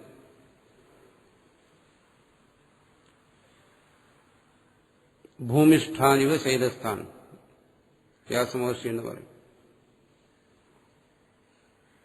ഭൂമിയിൽ നിൽക്കുന്നവനെ ശൈലസ്ഥാൻ, ഒരു പർവ്വതത്തിന്റെ മുകളിൽ നിൽക്കുന്നവൻ എങ്ങനെ കാണുന്നുവോ അതുപോലെയാണ് ജ്ഞാനി സംസാരി കാണുന്നതെന്നാണ്. അങ്ങനെ പ്രജ്ഞാ പ്രാസാദം ആരുഹ്യ, പ്രജ്ഞയെ അതിനൊരു വലിയൊരു മാളികയായിട്ട് നമ്മൾ സങ്കല്പിച്ചാൽ, ഒരു മണിമാളിക, അതിന്റെ ഏറ്റവും മുകളിൽ നിൽക്കുകയാണ് തത്വജ്ഞാനി. എന്നുവെച്ചാൽ തത്വജ്ഞാനി ലോകസംഗ്രഹ പ്രവർത്തനങ്ങളിൽ ഏർപ്പെടുമ്പോഴൊന്നും തന്റെ നില കൈവിടുന്നില്ല, സംസാരിയാകുന്നില്ല എന്നർത്ഥം. ഒരുപക്ഷെ ലോകത്തിന്റെ ദൃഷ്ടിയിൽ നമ്മോടൊപ്പം ദുഃഖിക്കുന്നവനായും സന്തോഷിക്കുന്നവനായും ഒക്കെ അനുഭവപ്പെടാമെങ്കിലും തത്വജ്ഞാനിയുടെ വാസ്തവസ്ഥിതി അതല്ല, നമ്മൾ കാണുന്നത് പോലെ അല്ല എന്നാണ്. അതാണ് ഇവിടെ സൂചിപ്പിക്കുന്നത്. ബാഹ്യമായ തത്വജ്ഞാനിയുടെ ചേഷ്ടകളെക്കുറിച്ചല്ല പറയുന്നത്, തത്വജ്ഞാനിയുടെ ആന്തരികമായ സ്ഥിതിയെക്കുറിച്ചാണ്, നിജസ്ഥിതിയെക്കുറിച്ചാണ് സൂചിപ്പിക്കുന്നത്. അത് പർവ്വതത്തിന്റെ മുകളിൽ നിന്നുകൊണ്ട് ഭൂമിയിൽ നിൽക്കുന്ന വസ്തുക്കളെയൊക്കെ നോക്കിക്കഴിഞ്ഞാൽ എന്താണ്? അത് വളരെ ചെറുതായി അവ്യക്തമായി അത് പ്രകടമാകുന്നു. ഈ താഴ്ത്ത കോലാഹലങ്ങളൊന്നും മുകളിൽ നിൽക്കുന്നവനെ സംബന്ധിച്ചിടത്തോളം ഇല്ല. സംസാരം എന്ന് പറയുന്നത് തത്വജ്ഞാനിയെ സംബന്ധിച്ചിടത്തോളം എന്താണ്? അതൊരു നിഴൽ മാത്രം, അത് വാസ്തവമല്ല എന്നർത്ഥം. അതിന് യാഥാർത്ഥ്യ ബോധമില്ല, അതൊരു നിഴലിനെ കാണുന്നത് പോലെയുള്ളൂ. അതുകൊണ്ട് തന്നെ എന്ത് ചെയ്യുന്നു? അതിനോട് ആസക്തിയോ അതിനോട് മമതയോ അതിന്റെ ദ്വന്ദ്വാത്മകമായ സുഖദുഃഖാദികളോ ഒന്നും തത്വജ്ഞാനി ബാധിക്കുന്നില്ല. ഇതിൽ നിന്നെല്ലാം വേറിട്ട് നിൽക്കുന്നു എന്നർത്ഥം. അതാണ് മലയ്ക്ക് മുകളിൽ നിൽക്കുന്നു എന്ന് പറയുന്നത്. ഇതിൽ നിന്നെല്ലാം ഭിന്നനായി തന്നെ നിൽക്കുന്നു. എന്നാൽ ഇവിടുത്തെ എല്ലാ പ്രശ്നങ്ങൾക്കും പരിഹാരങ്ങൾ കണ്ടെത്തുകയും ചെയ്യുന്നു. അർജുനന്റെ പ്രശ്നങ്ങൾക്കെല്ലാം ഇവിടെ ഭഗവാൻ സമാധാനം പറയുന്നുണ്ട് വളരെ വിശദമായി. പക്ഷെ ഇതെല്ലാം ആ പ്രശ്നങ്ങളിൽ നിന്നും മാറി നിന്നിട്ടാണ്, അതിലേക്ക് മുഴുകിയിട്ടല്ല. അതാണ് അടുത്ത് ശ്രീ ഭഗവാൻ വാച, ഭഗവാന്റെ ആ സന്ദർഭത്തിൽ ഭഗവാന്റെ ആ പ്രതികരണത്തിൽ നിന്ന് നമുക്ക് അക്കാര്യം മനസ്സിലാകും.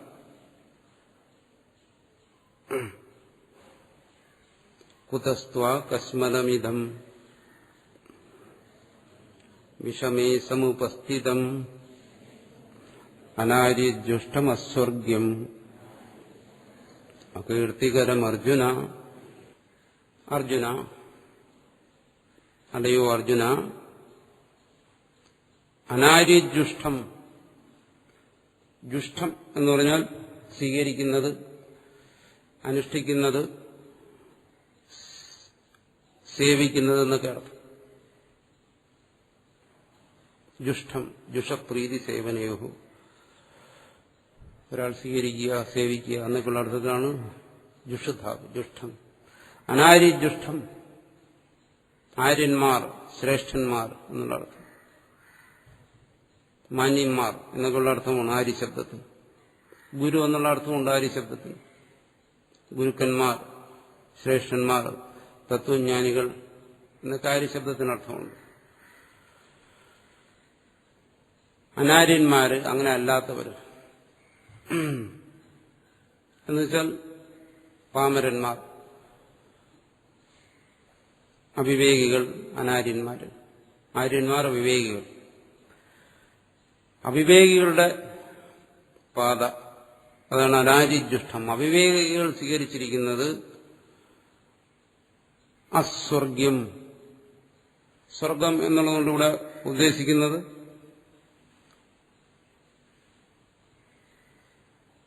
അഭ്യുദയം. അഭ്യുദയത്തിന് ഉതകാത്തത്, പ്രേയസിനും ഉതകാത്തത്, അകീർത്തികരം, ദുഷ്കീർത്തി ഉണ്ടാക്കുന്നത്. അകീർത്തി എന്ന് പറഞ്ഞാൽ ദുഷ്കീർത്തി. അങ്ങനെയുള്ള ഈ കശ്മലം, കശ്മലത, കശ്മലം എന്നുള്ള പദം കൊണ്ട് ഉദ്ദേശിക്കുന്നത് അർജുനന്റെ ആ അവസ്ഥയാണ്. ആ അവസ്ഥയ്ക്ക് മൊത്തം കൊടുത്തിരിക്കുന്ന ഒരു പദമാണ് കശ്മലത. അനവസരത്തിലുള്ള ഈ അവസ്ഥാ പരിണാമം അർജുനന് സംഭവിച്ചിരിക്കുന്നത്, അതിന്റെ പേരാണ് കശ്മലത. അത് ഒരു തരത്തിലും അംഗീകരിക്കാൻ വയ്യാത്തതുകൊണ്ട് അവിടെ ഒരു കടുത്ത ഭാഷയാണ് ഭഗവാൻ ഉപദേശിച്ചിരിക്കുന്നത്. കശ്മലം. കശ്മലം എന്ന് പറയുന്നത് ശരിക്കും സംസ്കൃതത്തിൽ ചീത്ത പറയുന്ന ഒരു വാക്കാണ്. സംസ്കൃതത്തിൽ പറഞ്ഞു എന്നേ ഉള്ളൂ അർജുനനെ.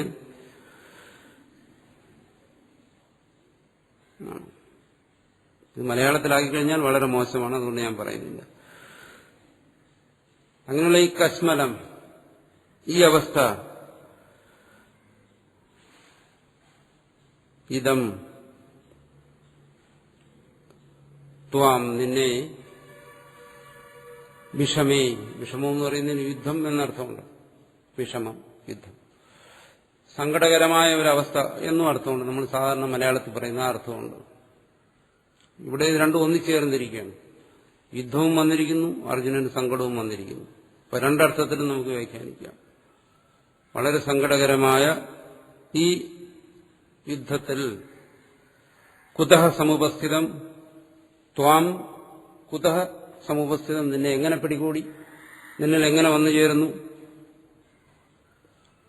മാന്യന്മാർക്ക് ഒരിക്കലും യോജിക്കാത്തതും ഒരിക്കലും നിനക്ക് ഗുണം ചെയ്യാത്തതും ദുഷ്കീർത്തി ഉണ്ടാക്കുന്നതുമായിട്ടുള്ള ഈ ദുരവസ്ഥ, അതാണ് ഈ കശ്മലം.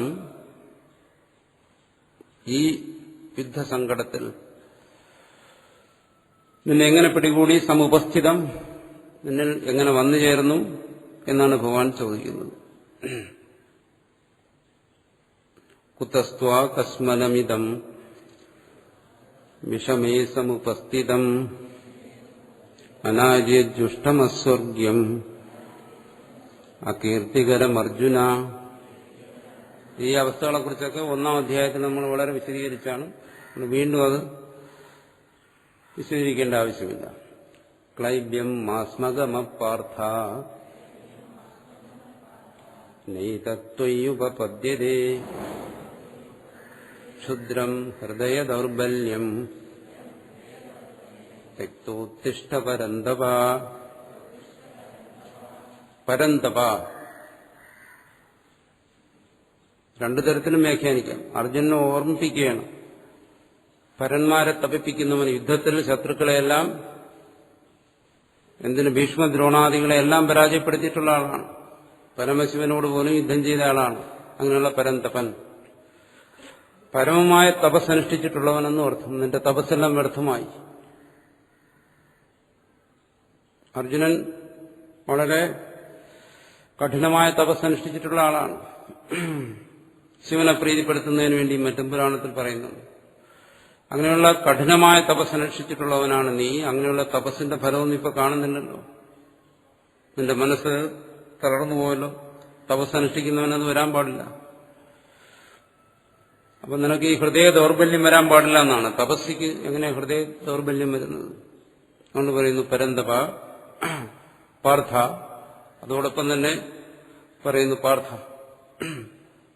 പൃഥയുടെ പുത്രനാണ്, കുന്തിപുത്രനാണ്. അതും വ്യാഖ്യാനിക്കുന്നുണ്ട്. എന്താണ്, ഇത്രയും വലിയ തപസ്സൊക്കെ അനുഷ്ഠിച്ചിട്ടുള്ളവനാണെങ്കിലും നിന്നെങ്ങനെ ഈ ദൗർബല്യം വന്നിരിക്കുന്നു? ആ ദൗർബല്യത്തെ സൂചിപ്പിക്കുന്നതിന് വേണ്ടിയിട്ടാണ് ആ പൃഥാസുത എന്നുള്ള ശബ്ദം പ്രയോഗിച്ചിരിക്കുന്നതെന്നാണ്. സ്ത്രീ സഹജമായ ദൗർബല്യമാണോ ഇനി നിന്നെ പിടികൂടിയിരിക്കുന്നതെന്നൊന്ന് സൂചിപ്പിക്കാൻ വേണ്ടിയിട്ടെന്നാണ്. സ്ത്രീകൾക്ക് സഹജമായ ദൗർബല്യം ഉണ്ടെന്നല്ല, ഇവിടെ സാന്ദർഭികമായി പറയുകയാണ്. അങ്ങനെ ഒരു ദൗർബല്യം നിന്നെ പിടികൂടിയിരിക്കുകയാണോ?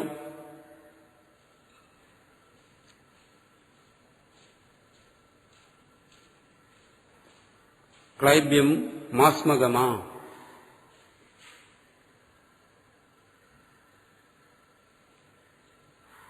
ക്ലൈബ്യം മ അഗമ.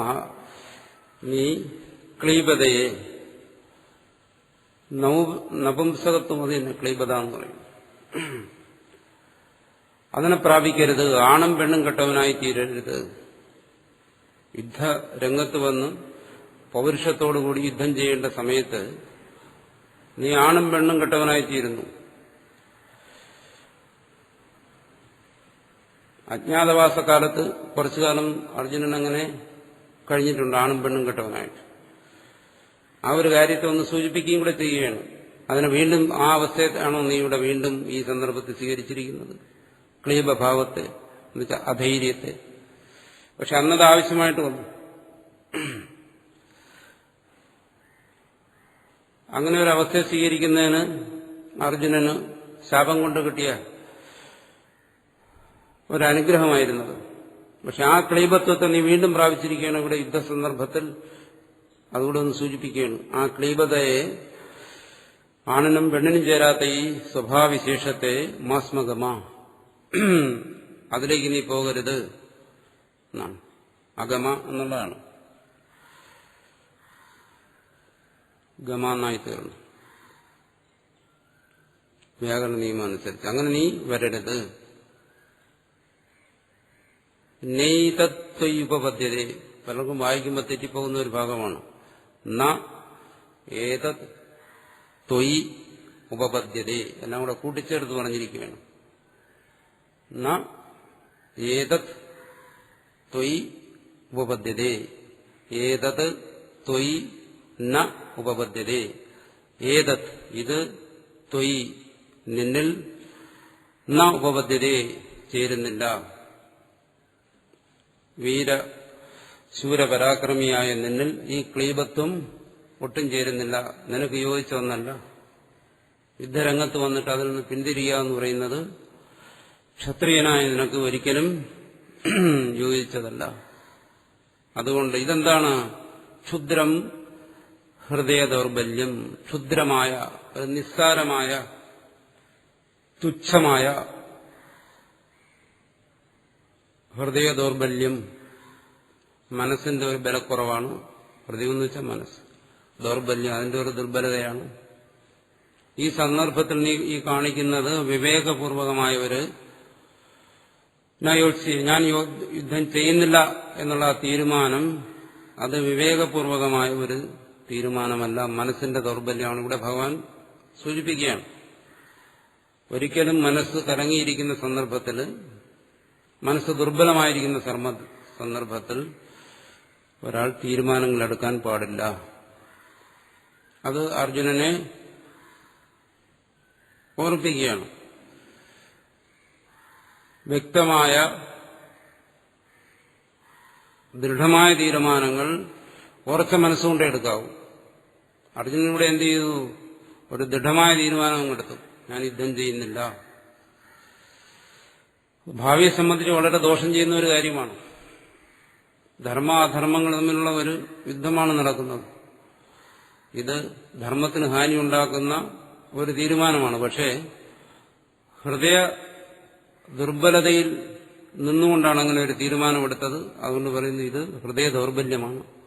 നിന്റെ മനസ്സിന്റെ ദുർബലതയാണ് ഇവിടെ പ്രകടമായിരിക്കുന്നത്, യുദ്ധം ചെയ്യുന്നില്ല എന്നുള്ള തീരുമാനം. അതുകൊണ്ട് തത് തെക്വ, നിന്റെ ആ മനസ്സിന്റെ ദുർബലതയെ തെക്വ, ഉപേക്ഷിച്ചിട്ട് ഉത്തിഷ്ഠ, തയ്യാറാകൂ, യുദ്ധത്തിന് തയ്യാറാകൂ, എഴുന്നേൽക്കൂ എന്ന് പറഞ്ഞാൽ അക്ഷരാർത്ഥത്തിൽ ഇവിടെ ഇരിക്കുകയാണ്, എഴുന്നേറ്റ് യുദ്ധത്തിന് തയ്യാറാകൂ എന്നാണ്. എന്ന് പറഞ്ഞ് തന്റെ കർമ്മത്തിലേക്ക് ശക്തമായ പ്രേരണ. ഇവിടെ അർജുനനെ സംബന്ധിച്ചിടത്തോളം അർജുനൻ യുദ്ധമാകുന്ന കർമ്മത്തിൽ നിന്ന് വിമുഖനാണ്. ഇവിടെ പറയും എന്താണോ, അർജുനനൊരു നിമിത്തം മാത്രം. സർവ മനുഷ്യർക്കും വേണ്ടി ശക്തമായ ഒരു കർമ്മപ്രേരണ, അതാണ് ഇവിടെ ഭഗവാൻ നൽകുന്നത്. കർമ്മത്തെ ആരും തന്റെ ദൗർബല്യം കൊണ്ട്, മനസ്സിന്റെ ദൗർബല്യം കൊണ്ട്, മനസ്സിന്റെ തളർച്ച കൊണ്ട് ആരും കർമ്മത്തെ ഉപേക്ഷിക്കാൻ പാടില്ല. അർജുനൻ ഉദ്ദേശിക്കുന്നതല്ല കർമ്മത്യാഗം, കർമ്മസന്യാസം.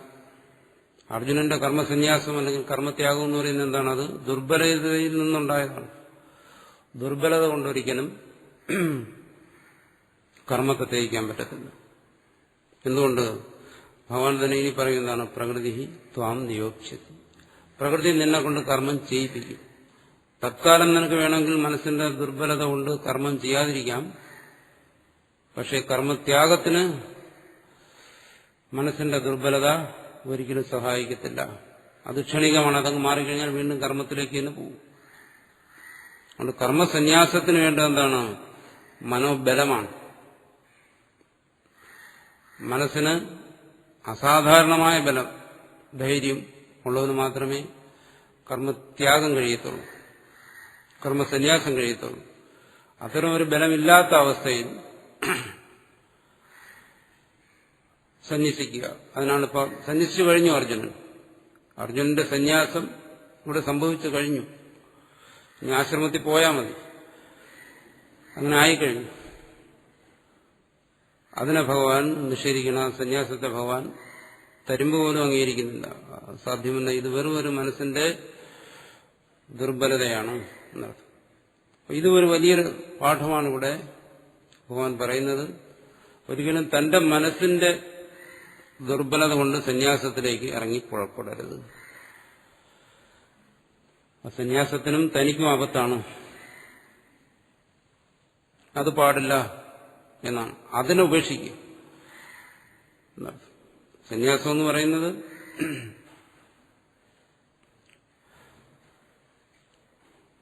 അതും അതിൽ വരുന്നൊരു പോരായ്മ, ആർക്കും തന്നെ സന്യാസം എന്താണെന്ന് മനസ്സിലാക്കിയിട്ട് സന്യസിക്കാൻ അവസരം കിട്ടാറില്ല. സന്യസിച്ചതിന് ശേഷമാണ് ഈ അബദ്ധം എന്താണെന്ന് മനസ്സിലാകുന്നത്. പിന്നെ സഹിക്കുക, അനുഭവിക്കുക, അല്ലാതെ വരെ നിവർത്തിയില്ല. സർവർക്കും പറ്റുന്ന ഒരു അബദ്ധമാണ്. അത് തന്നെയാണ് ഇവിടെ അർജുനനും പറ്റിയിരിക്കുന്നത്. ആദ്യം സന്യസിച്ചു, അത് കഴിഞ്ഞപ്പോഴാണ് പിന്നെ ഭഗവാൻ പറഞ്ഞു കൊടുക്കുന്നത് എന്താണ് സന്യാസം. ആദ്യം സന്യസിച്ചിട്ട് ഗുരുവിന്റെ അടുത്ത് ചെന്നു. അപ്പൊ ഗുരു പിന്നെ ബോധവൽക്കരിച്ചാണ് ഇയാളെ ഈ അബദ്ധം മനസ്സിലാക്കുന്നത്. അപ്പോൾ സമയവും താമസിച്ചു, കാലവും പോകും. പിന്നെ ഉഭയഭ്രഷ്ടനാവും. സന്യാസമില്ല, ഗാർഹസ്ഥ്യമില്ല എന്നുള്ള അവസ്ഥയിൽ എത്തിച്ചേരും. അർജുനനും അത് സംഭവിക്കാൻ പോവുകയാണ്. പക്ഷെ ഭഗവാൻ രക്ഷപ്പെടുത്തുന്നു. വരാൻ പോകുന്ന സന്യാസിമാരെല്ലാം ഭഗവാൻ ഇവിടെ രക്ഷപ്പെടുത്തുകയാണ്. അബദ്ധത്തിൽ ചെന്ന് ചാടരുത്. ഇത് ഹൃദയ ദൗർബല്യമാണ്, ഇതിനെ ഉപേക്ഷിക്കൂ. പരന്തപ, നീ വലിയ തപസ് ചെയ്ത് മനോബലം നേടിയിട്ടുള്ളവനാണ്. തപസ്സിന്റെ ഫലം തന്നെ മനോബലമാണ്. ആ മനോബലം നേടി നീ ഇങ്ങനെ ഹൃദയ ദൗർബല്യം ഉള്ളവനായി തീരരുത് എന്ന് വളരെ മനസ്സിൽ തട്ടത്തക്കരുത് രീതിയിൽ പറയുകയാണ്.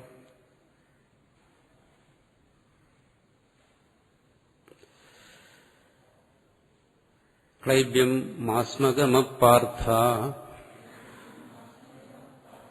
നൈതത്വയുപപദ്യതേ ക്ഷുദ്രം ഹൃദയദൗർബല്യം തെക്തോത്തിഷ്ഠ പരന്തപ. അർജുന ഉവാച. ഭഗവാൻ ഇത്രയും പറഞ്ഞു കഴിഞ്ഞപ്പോ അല്പമേ പറഞ്ഞുള്ളൂ. ഇത് നീ ഉദ്ദേശിക്കുന്നത് പോലെ ഇത് വിരക്തിയൊന്നുമല്ല, വിവേകപൂർവമായ ഒരു തീരുമാനമൊന്നുമല്ല എന്നേ ഭഗവാൻ പറഞ്ഞുള്ളൂ. നിന്റെ മനസ്സിന്റെ ഒരു ബലക്കുറവാണ് എന്ന് പറഞ്ഞപ്പോൾ അർജുനൻ മറുപടി പറയുന്നു. കഥം ഭീഷ്മം അഹം സംഖ്യേ ദ്രോണം ച മധുസൂദന യശുഭി പ്രതിയോത്സ്യാമി പൂജാർഹാവരിസൂദന. മധുസൂദന, അല്ലയോ കൃഷ്ണ. കൃഷ്ണനെക്കുറിച്ച് അർജുനൻ ഏറെക്കുറെയൊക്കെ മനസ്സിലാക്കിയിട്ടുണ്ട്, പൂർണ്ണമായിട്ടല്ലെങ്കിലും പല സന്ദർഭങ്ങളിലും. പക്ഷെ മനസ്സിലാക്കിയെങ്കിലും അത് മറന്നുപോയി. അതാണ് അർജുനന് സംഭവിച്ച ഒരു തകരാറ്. ഭഗവാനെ മനസ്സിലാക്കിയതുകൊണ്ടാണ് ഇവിടെ മധുസൂദന എന്ന് വിളിക്കുന്നത്. അപ്പൊ ആ സമയത്തുള്ള മനസ്സിന്റെ ഒരു വേവലാതി, അതുകൊണ്ടാണ് ഒരിക്കൽ കൂടി വിളിക്കുന്ന ഹരിസൂദന, മധുസൂദന. നമ്മൾ മനസ്സിലെന്തെങ്കിലും പ്രയാസം വരുമ്പോൾ ആവർത്തിച്ച് പറയുമല്ലോ, അമ്മേ അമ്മേ അമ്മേ എന്ന് ആവർത്തിച്ച് പറയും. അതുപോലെ അർജുനൻ പറയുന്നു, മധുസൂദന, ഹരിസൂദന, ഭഗവാനെ, കൃഷ്ണ. അത് ആ മനസ്സിന്റെ വേവലാതിയെ കാണിക്കുകയാണ്. ഒന്നിലധികം സംബോധന. സ്വന്തം ദുഃഖത്തെ ദുഃഖം അറിയാതെ പ്രകടമാകുന്നതാണ്. അല്ലയോ മധുസൂദന, ഹരിസൂദന.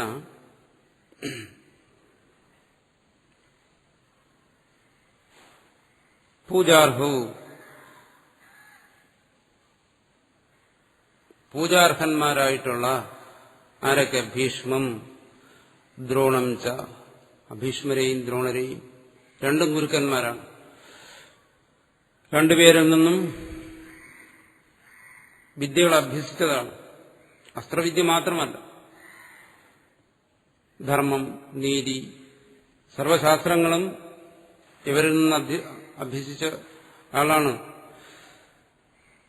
അങ്ങനെയുള്ള ഭീഷ്മരെയും ദ്രോണരെയും സംഖ്യ യുദ്ധത്തിൽ, ഈ യുദ്ധത്തിൽ ഇഷുഭി ബാണങ്ങളെ കൊണ്ട്, ബാണങ്ങളെ കൊണ്ട്, അഹം ഞാൻ, കഥം എങ്ങനെ, പ്രതിയോത്സ്യാമി എതിരിടും എന്നാണ്. ഞാൻ പൂജിക്കേണ്ടവരാണ്, ബഹുമാനിക്കേണ്ടവരാണ്. അങ്ങനെയുള്ളവരെ ഞാൻ എങ്ങനെയാണ് ഈ യുദ്ധത്തിൽ അമ്പുകളെ കൊണ്ട് നേരിടുന്നത്? അവരോട് എങ്ങനെ ഞാൻ യുദ്ധം ചെയ്യും എന്നാണ്. അതെനിക്ക് കഴിയത്തില്ല എന്നുള്ളതാണ്. ഇതൊക്കെ മുമ്പ് ചെയ്തിട്ടുള്ള ആളാണ് അജ്ഞാതവാസക്കാലത്തിൽ. പക്ഷെ ഇപ്പോ അതല്ല അവസ്ഥ. ഇപ്പൊ അർജുനന് മനസ്സിലായി ഈ യുദ്ധം സർവനാശകരമായ ഒരു യുദ്ധമാണ്. അന്ന് യുദ്ധം അർജുനെ സംബന്ധിച്ചിടത്തോളം ഒരു തമാശ പോലെ ആയിരുന്നു.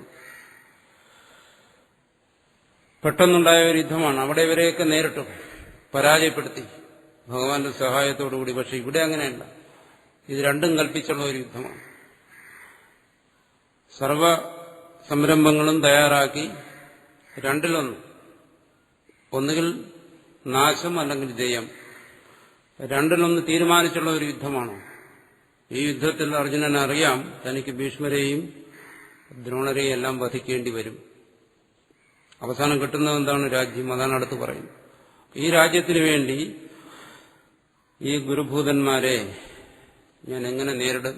അതെനിക്ക് സാധ്യമല്ല എന്നാണ്. ഇതിനാണ് ഭഗവാൻ പറഞ്ഞത് ഹൃദയ ദൗർബല്യം എന്ന്. കഥം ഭീഷ്മം അഹം സംഖ്യേ ദ്രോണം ച മധുസൂദന ഇഷുഭി പ്രതിയോത്സ്യാമി പൂജാർഹ ഹരിസൂദന. പൂജാർഹൗ ഹരിസൂദന എന്നാണ്. അതവിടെ സന്ധി ചെയ്ത് ചേർത്തിട്ടാണ് പൂജാർഹ ഹരിസൂദന എന്നാൽ. പൂജാർഹൗ ഭീഷ്മം ദ്രോണം ച. രണ്ടുപേരുടെ വിശേഷണമായി പറഞ്ഞിരിക്കുന്നതുകൊണ്ടാണ് ദിവചനം. പൂജാർഹവും പൂജാർഹന്മാരായ രണ്ടുപേർ.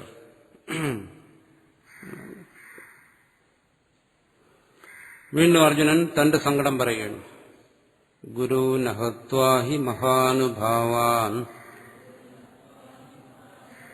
ശ്രേയോ ഭോക്തും ഭൈക്ഷമപീഹ ലോകേ ഹത്വാർത്തു കാമാംസ്തു ഗുരൂനിഹൈവ ഭഞ്ജീയ ഭോഗാൻ രുധിരപ്രദിഗ്ധാൻ.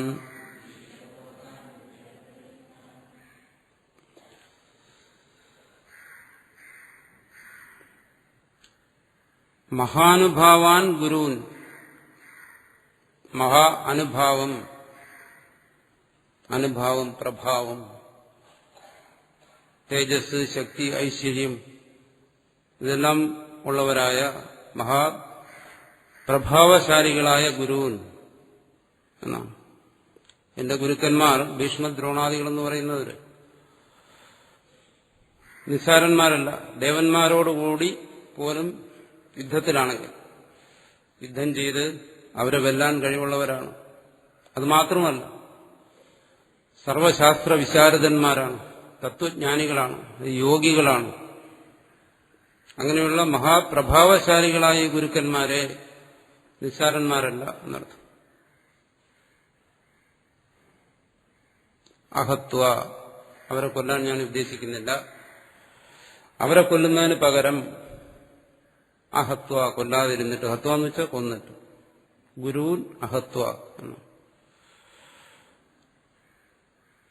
ഇവരെ കൊല്ലാതെ ഇഹലോകത്തിൽ, ഇനിയുള്ള കാലം, ഈ ലോകത്തിൽ ഞാൻ ജീവിച്ചിരിക്കുന്നിടത്തോളം കാലം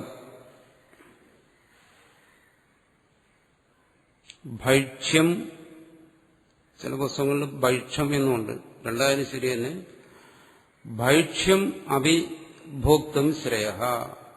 ഭൈക്ഷ്യം, ക്ഷാത്ര ഗുണമുള്ളവന്, ക്ഷത്രിയന് ഒരിക്കലും പറഞ്ഞിട്ടില്ലാത്ത കാര്യമാണ് ഭൈക്ഷ്യം.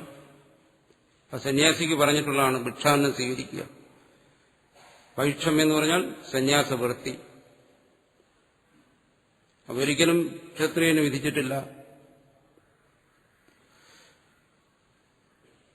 കർമ്മയോഗത്തിന് അധികാരിയായിട്ടുള്ളവന് ഭിക്ഷാന്നം, കർമ്മത്യാഗിക്ക് വിധിച്ചിട്ടുള്ള ഭിക്ഷാന്നം അതൊരിക്കലും അനുവദിച്ചിട്ടുള്ള കാര്യമില്ല.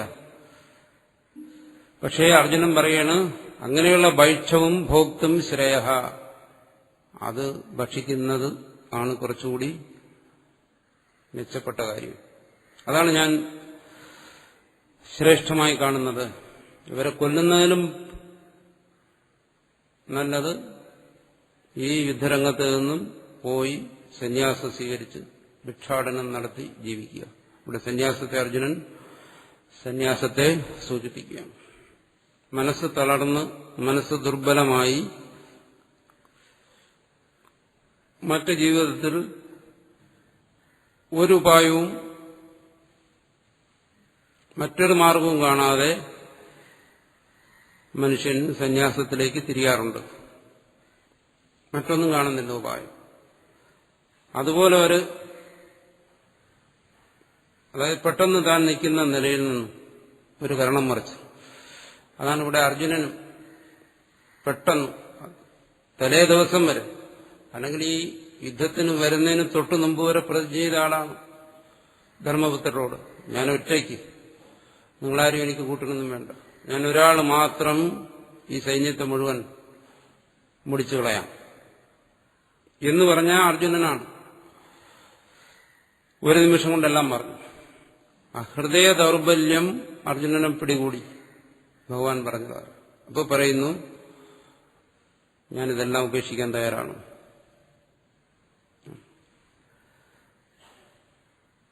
ഭിക്ഷാന്നം, അതായത് സന്യാസം ഞാൻ സ്വീകരിക്കാൻ ആഗ്രഹിക്കുന്നു എന്നാണ്.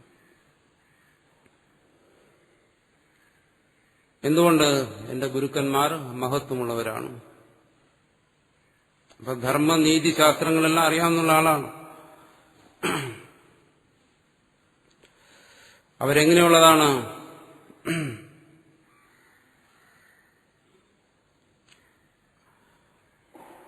മറിച്ച് ചോദിക്കുകയാണ്, ഭഗവാനോട് ഒരു ചോദ്യം ചോദിക്കുകയാണ്.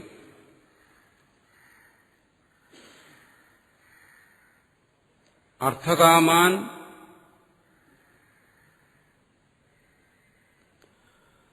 ഹത്വ,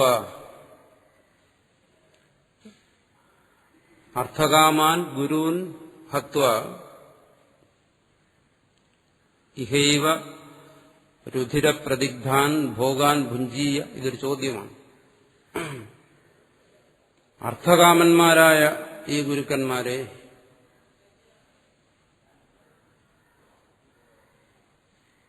അത് ഇങ്ങനെ ഒരു യുദ്ധം സംഭവിക്കുന്നതിന് ഇവർ വഹിച്ചിട്ടുള്ള പങ്ക് വളരെ വലുതാണ്. അതിനിവിടെ ഒന്ന് ഈ യുദ്ധം വന്നു ചേരുന്നതിന് താൻ ഉത്തരവാദിയല്ല. ഈ ഗുരുക്കന്മാർക്ക് ഇതിൽ വലിയൊരു പങ്കുണ്ട്. എന്തുകൊണ്ട്? ഇവർ അർത്ഥകാമന്മാരാണ്. അവർ തന്നെ സ്വയം സമ്മതിച്ചിട്ടുള്ള കാര്യമാണ്.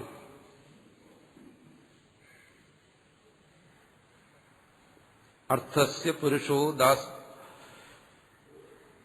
ഭീഷ്മര് തന്നെ ധർമ്മപുത്രരോട് പറയുകയാണ്. ധർമ്മപുത്രൻ ഭീഷ്മരടുത്ത് സഹായം ചോദിക്കും. യുദ്ധത്തിൽ ഞങ്ങളെ ജയിക്കാൻ അനുഗ്രഹിക്കണം, ഞങ്ങളുടെ പക്ഷം നിൽക്കണം എന്ന് പറയുമ്പോൾ പറയും, ഭീഷ്മർ എന്ന് പറയും, അർത്ഥസ്യ പുരുഷോ ദാസ. ഈ മനുഷ്യൻ അർത്ഥത്തിന് ദാസനാണ്.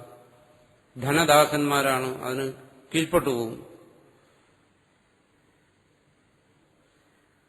അർത്ഥസ്യ പുരുഷോ ദാസ ദാസസ്തു അർത്ഥോന കസ്യചിത്. അർത്ഥം ആർക്കും കീഴ്പ്പെടുന്നില്ല, അർത്ഥത്തിന് സർവരും കീഴ്പ്പെട്ടു പോകുന്നു. ഞങ്ങളെല്ലാം, ഞാനും ദ്രോണരും എല്ലാം എന്താണ്? അർത്ഥത്തിന്, ധനത്തിന്, സമ്പത്തിന് അതിന് കീഴ്പ്പെട്ടു പോയവരാണ്. വളരെ ധർമ്മിഷ്ഠന്മാരാണെങ്കിലും. പക്ഷേ ഈ അർത്ഥത്തെ ആർക്കും കീഴ്പ്പെടുത്താൻ കഴിയാത്തതുമാണ്. ഇപ്പൊ ചോദിക്കും, നിങ്ങൾ എന്തുകൊണ്ട് കീഴ്പ്പെട്ടു പോയി? അതിന് സമാനമായിട്ടാണ് പറയുന്നത്, അർത്ഥസ്യ പുരുഷോ ദാസ ദാസസ്തു അർത്ഥോന കസ്യചിത്. അർത്ഥ കസ്യചിത് ന ദാസ. ഇത് സത്യം മഹാരാജൻ, അല്ലയോ മഹാരാജാവേ, ഇതൊരു വലിയ സത്യമാണ്. ഈ സത്യം ഞാൻ തുറന്നു പറയാൻ ആഗ്രഹിക്കുന്ന ഒരു സത്യമാണ്. അങ്ങ് മനസ്സിലാക്കിയിരിക്കുന്നു. അർത്ഥേന ബദ്ധോസ്മി കൗരവൈഹി. ഞാൻ ഈ കൗരവന്മാരുമായി അർത്ഥം കൊണ്ട് ബന്ധിതനായിപ്പോയി. അർത്ഥേന ബദ്ധോസ്മി കൗരവൈഹി. അർത്ഥത്താൽ കൗരവന്മാരുമായി എനിക്കൊരു ബന്ധം വന്നുപോയി, ധനബന്ധം. എന്നുവെച്ചാൽ കൗരവന്മാരാണ് രാജ്യം ഭരിക്കുന്നത്, ദുര്യോധനാണ് രാജാവ്. ആ രാജാവിന്റെ എല്ലാ ആനുകൂല്യങ്ങളും പറ്റി ജീവിക്കുന്ന എനിക്ക് ആ രാജാവിനെതിരായി ഒരു യുദ്ധം വന്നപ്പോൾ ധർമ്മത്തിന്റെ ഭാഗത്ത് നിൽക്കാൻ പറ്റുന്നില്ല. കാരണം അവരുടെ ആനുകൂല്യങ്ങൾ അനുഭവിച്ച് ജീവിക്കുന്ന എനിക്ക് ഒരു കടപ്പാട്, കടമ ആ രാജാവിനോട് വന്നു. അതുകൊണ്ട് എനിക്ക് അധർമ്മത്തിനൊപ്പം നിൽക്കേണ്ടി വന്നിരിക്കുന്നു. നിങ്ങളുടെ പക്ഷം ധർമ്മമാണെന്ന് എനിക്കറിയാം, പക്ഷെ എനിക്ക് ധർമ്മത്തോടൊപ്പം നിൽക്കാൻ കഴിയുന്നില്ല. അതാണ് അർത്ഥകാമത്വം. ശരി ഇന്നതാണ് എന്നറിയാമെങ്കിലും ശരിയോടൊപ്പം നിൽക്കാൻ കഴിയാതിരിക്കുക. അധർമ്മത്തോട്, തിന്മയോട് ചേർന്ന് നിൽക്കുക. എന്നിട്ട് ധർമ്മത്തിനെതിരായി യുദ്ധം ചെയ്യേണ്ടി വരിക. ഭീഷ്മർക്കും ദ്രോണർക്കും എല്ലാം ഇത് പറ്റിയെന്നാണ് മഹാഭാരതത്തിൽ തന്നെ പറയുന്നത്.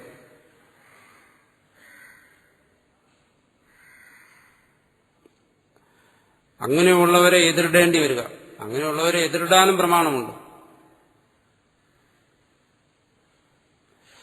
അതിന് പ്രമാണമുണ്ട്.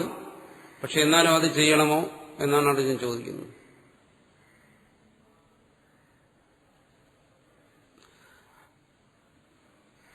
അങ്ങനെ വരുമ്പോൾ മറ്റൊരു ചോദ്യം വരുമ്പോൾ, ഇവരെല്ലാം ഭീഷ്മരും ദ്രോണരും എല്ലാം തത്വജ്ഞാനികളായിട്ടാണ് കണക്കാക്കുന്നത്. അവർക്കിങ്ങനെയുള്ള ദോഷങ്ങൾ വന്നു കഴിഞ്ഞാൽ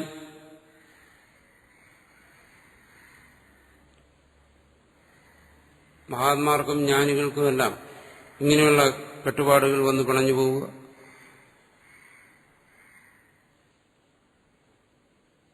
അത് ശരിയാണോ എന്ന് ചോദിക്കും. അതിന് സമാധാനം പറയുന്നുണ്ട്. എല്ലാത്തിനും പ്രമാണങ്ങളുണ്ട്. ധർമ്മം വ്യതിക്രമോ ദുഷ്ട ഈശ്വരാണാം ച സാഹസം കേജീയസാം ന ദോഷായ അന്യേ സർവഭുജോ യഥ. അതും മഹാഭാരതത്തിൽ തന്നെ പറയും. ധർമ്മം വ്യതിക്രമോ ദർശ. ധർമ്മം വ്യതിക്രമം, നീതിശാസ്ത്രം ധർമ്മശാസ്ത്രം എല്ലാം നിർവചിച്ചിരിക്കുന്ന ആ ധർമ്മത്തിൽ നിന്നുള്ള വ്യതിക്രമം, അതിന് വിപരീതമായിട്ടുള്ള പോക്ക് ഈശ്വരാണാം മഹാപുരുഷന്മാരിലും ചിലപ്പോൾ കാണാറുണ്ട്. ദുഷ്ട ധർമ്മം വ്യതിക്രമവും കാണാറുണ്ട്. ഇവിടെ ഇപ്പോൾ ധർമ്മം വ്യതിക്രമമാണ് സംഭവിച്ചിരിക്കുന്നത്. അർത്ഥദാസന്മാരായി അധർമ്മത്തിന് കൂട്ടിയിരിക്കുന്നു. ഇതാണ് ധർമ്മം വ്യതിക്രമം.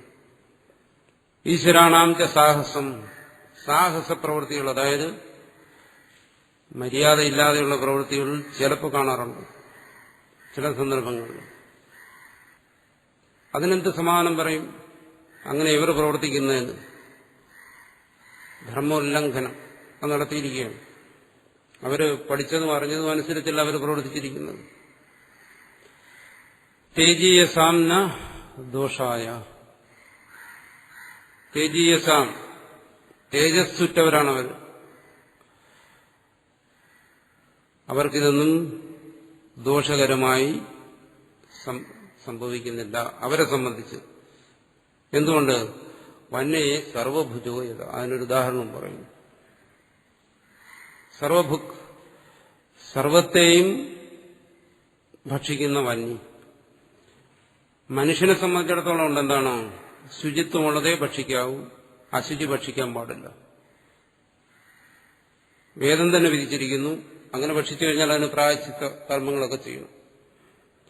മനുഷ്യനെ സംബന്ധിച്ചിടത്തോളം അശുചി ഭക്ഷണം അത് അവന് അശുദ്ധി ഉണ്ടാക്കുന്നു എന്ന് മാത്രമല്ല, പാപ കാരണവുമാണ്. അത് പാപത്തെ ഉണ്ടാക്കുന്നു. പക്ഷെ തേജീയസാം,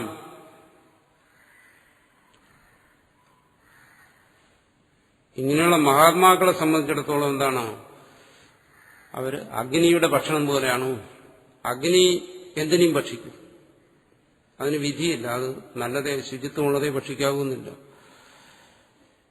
ശുചിത്വമുള്ളത് ഭക്ഷിച്ചാലും അശുചിയായത് ഭക്ഷിച്ചു കഴിഞ്ഞാലും എന്താണ്? അഗ്നിയായി തന്നെ ഇരിക്കുന്നു. അഗ്നിയുടെ പ്രഭാവത്തെ, തേജസ്സിനെ അത് കെടുത്തുന്നില്ല. അഗ്നിയുടെ ദാഹകശക്തി അത് നശിപ്പിക്കുന്നില്ല എന്ന് പറയും. അതുകൊണ്ട് തന്നെ അർത്ഥകാമത്വവും മറ്റും മഹാത്മാക്കളെ ബാധിക്കുന്നില്ല എന്നതിനൊരു സമാധാനവും മഹാഭാരതത്തിൽ തന്നെ പറയുന്നുണ്ട്. ഇതെല്ലാം മനസ്സിൽ വെച്ചുകൊണ്ടാണ് അർജുനൻ ഇവിടെ ഭഗവാനോട് പറയുന്നത്, ഈ അർത്ഥകാമന്മാരെ, അവർ മഹാത്മാക്കളായിരിക്കാം, മഹാത്മാക്കളാണ്, അർത്ഥകാമന്മാരാണെങ്കിലും അവർ മഹാത്മാക്കളാണ്. ചിലവർ മഹാത്മാക്കളാണെങ്കിലും അർത്ഥകാമന്മാരാണ്. അങ്ങനെയുള്ളവരെ, അങ്ങനെയുള്ള ഈ ഗുരുക്കന്മാരെ, അവർ ഗുരുക്കന്മാരുമാണ്, അവരെ ഹത്വ കൊന്നിട്ട് രുധിര പ്രതിഗ്ധാൻ, രുധിരം രക്തം പ്രതിഗ്ധമായത്, അത് പുരണ്ടത്, രക്തം പുരണ്ട ഭോഗാൻ രാജ്യഭോഗങ്ങളെ ഹീവ ഭുജീയ, ഇവിടെ തന്നെ ഇരുന്നുകൊണ്ട് അനുഭവിക്കണമോ? അതൊരു ചോദ്യമാണ്. അത് ഞാൻ അനുഭവിക്കണമോ എന്നാണ് തന്നെ സംബന്ധിച്ച് ചോദിക്കുക. ഇവരെ കൊന്ന് രക്തം പുരണ്ട അന്നം എന്ന് പറഞ്ഞാൽ ഈ ഗുരുക്കന്മാരെ കൊല്ലുന്നതുകൊണ്ടുള്ള പാപം, ആ പാപത്തെ വഹിച്ചുകൊണ്ടുള്ള ജീവിതം, മുന്നോട്ടുള്ള ജീവിതം, ഇനി രാജ്യം കൈവശപ്പെടുത്തി ആ രാജ്യത്തിലെ സുഖഭോഗങ്ങളെല്ലാം അനുഭവിക്കുന്ന ആ ഭാവി ജീവിതം, അത് വേണോ, അതാവശ്യമുള്ളതാണോ എന്നാ ചോദിക്കുന്നു. കാരണം ഗുരുക്കന്മാരെ കൊന്നുകഴിഞ്ഞാൽ അത് പാപത്തിന് കാരണമായി തീരും എന്നാണ്. ഒരിക്കലും അവരെ കൊല്ലാൻ പാടില്ല. രുധിരപ്രതിഗ്ധാൻ, രക്തം പുരണ്ടത് എന്നുള്ളതുകൊണ്ട് ഗുരു വധത്തിൽ നിന്നുണ്ടാകുന്ന ദോഷത്തെ സൂചിപ്പിക്കുകയാണ്. ഇനി ആതതായികളാണെങ്കിൽ കൊല്ലാം, അങ്ങനെ വേറെ നിയമമുണ്ട്. ഗുരുംബ ബാലവൃദ്ധവുവ ബ്രാഹ്മണം വാ ബഹുശ്രുതം ആതതായനമായാന്തം ഹന്യാദേവ അവിചാരയൻ. ഗുരു ആയിക്കൊള്ളട്ടെ, ഗുരു എന്ന് വെച്ചാൽ ആത്മവിദ്യയുടെ ഗുരുവല്ല, എന്തെങ്കിലും ഒരു വിദ്യ പഠിപ്പിക്കുന്ന ഒരു ഗുരു. ഏത് വിദ്യ പഠിപ്പിച്ചാലും ഗുരുവാണ്. അങ്ങനെയുള്ള ഒരു ഗുരു ആയിക്കൊള്ളട്ടെ, ബാലവൃദ്ധവുവ ബാലനായിക്കൊള്ളട്ടെ, ഒരു കുട്ടിയായിക്കൊള്ളട്ടെ, വൃദ്ധവും പ്രായം കൂടിയ ആളായിക്കൊള്ളട്ടെ, ബ്രാഹ്മണം വാ ബഹുശ്രുതം, ഒരുപാടെല്ലാം വേദവും വേദാന്തവും ശാസ്ത്രങ്ങളെല്ലാം പഠിപ്പിച്ചിരിക്കുന്ന ബ്രാഹ്മണനായിക്കൊള്ളട്ടെ, ആതതായനമായാന്തം, നേർക്ക് നേരെ വരുന്ന ആതതായി ആണെങ്കിൽ, ആതതായിയെ കുറിച്ച് മുമ്പ് പറഞ്ഞു, വിഷം കൊടുത്തു കൊല്ലുന്നവൻ, പുരയ്ക്ക് തീ വയ്ക്കുന്നവൻ, സ്ത്രീയെ അപഹരിക്കുന്നവൻ, ഭൂമിയെ അപഹരിക്കുന്നവൻ, ധനത്തെ അപഹരിക്കുന്നവൻ, ഇവരാണ് ആതതായി എന്ന് പറയുന്നത്. ആയുധം കൊണ്ട് കൊല്ലാൻ വരുന്നവൻ നേരിട്ട്, ഇവരൊക്കെയാണ് ആതതായികൾ. അങ്ങനെയുള്ള ആതതായിയെ അവിചാരയൻ, പിന്നെ അടുത്ത ഒരു നിമിഷം ചിന്തിക്കേണ്ട കാര്യമില്ല, ധർമ്മശാസ്ത്ര ഗ്രന്ഥങ്ങളൊന്നും പരിധി നോക്കേണ്ട കാര്യമില്ല, ഉടൻ തന്നെ കൊല്ലണം എന്നും പറയുന്നുണ്ട്. പഴയ നീതിശാസ്ത്രമാണ് ഇതെല്ലാം. അങ്ങനെ കൊല്ലാൻ പറഞ്ഞിട്ടുണ്ട്. പക്ഷേ കാരണം പാണ്ഡവർക്ക് വേണമെങ്കിൽ ഇവരെല്ലാം ആതതായികളെന്ന് വിളിക്കാം, കൗരവരെ. കാരണം ഈ പറയുന്നതൊക്കെ അവർ ചെയ്തിട്ടുണ്ട്. സ്ത്രീയെ അപഹരിച്ചു, അപമാനിച്ചു, വിഷം കൊടുത്ത് കൊല്ലാൻ ശ്രമിച്ചു, ഭൂമിയെ അപഹരിച്ചു, രാജ്യത്തെ അപഹരിച്ചു, ധനത്തെ അപഹരിച്ചു. ഇപ്പോ ആയുധവും എടുത്ത് കൊല്ലാൻ വേണ്ടി നേർക്ക് നേരെ നിൽക്കുകയാണ്. വിഷം കൊടുത്തും കൊല്ലാൻ ശ്രമിച്ചിട്ടുണ്ട്. അപ്പോൾ ആതതായികൾക്ക് പറയുന്ന എല്ലാ ദോഷങ്ങളും കൗരവന്മാരിലും ചേർന്നിരിക്കുകയാണ്. അപ്പോൾ കൗരവപക്ഷത്ത് നിൽക്കുന്നവരെല്ലാം ആതതായികൾക്ക് ഒപ്പം നിൽക്കുന്നുണ്ട്, അവരും അതിന് തുല്യരാണ്. അവരെ കൊല്ലുന്നതിനും നീതിശാസ്ത്രം, ധർമ്മശാസ്ത്രങ്ങൾ അംഗീകരിക്കുന്നുണ്ട്. അങ്ങനെയാണെങ്കിലും ഈ ഗുരുക്കന്മാർ മഹാപ്രഭാവശാലികളാണ്. ഗുരും ഹുങ്കൃത്യ തുങ്കൃത്യ വിപ്രം നിർജിത്യ വാദത ശ്മശാനേ ജായതേ മൃത്വ കങ്ക ഘൃദ്രോപസേവിതേ. വേറെ പ്രമാണം. ഗുരുവിനെ, അവിടെ ഗുരു എന്ന് പറയുന്നുണ്ട് സാധാരണ ഗുരുക്കന്മാരാണ്, വിദ്യകളൊക്കെ പഠിപ്പിക്കുന്ന ഗുരുവിനെ ഹുങ്കൃത്യ തുങ്കൃത്യ, ഹുങ്കൃത്യ എന്ന് പറഞ്ഞാൽ ധിഖരിച്ചിട്ട്, തുങ്കൃത്യ താൻ തന്റെ പാട്ടിന് പോടോ എന്നൊക്കെ പറഞ്ഞു, ചീത്ത പറഞ്ഞു. വിപ്രം നിർജിത്യവാദ, ഗുരുവിനെ തന്നെ എന്താണ്, ഗുരുവിനോട് വാദപ്രതിവാദം നടത്തി ഗുരുവിനെ തന്നെ പരാജയപ്പെടുത്തി. എന്ന് വെച്ചാൽ ഗുരു പറയും ഇത് ശരിയല്ല, നീ ചിന്തിക്കുന്നത് ശരിയല്ല, അവിവേകമാണ് എന്ന് പറയുമ്പോൾ ഗുരുവിനോട് തന്നെ തർക്കുത്തരം പറഞ്ഞു. എനിക്കല്ല തെറ്റുപറ്റിയത്, തനിക്കാണ് എന്ന് ഗുരുവിനെ തന്നെ നിഷേധിച്ചിട്ട്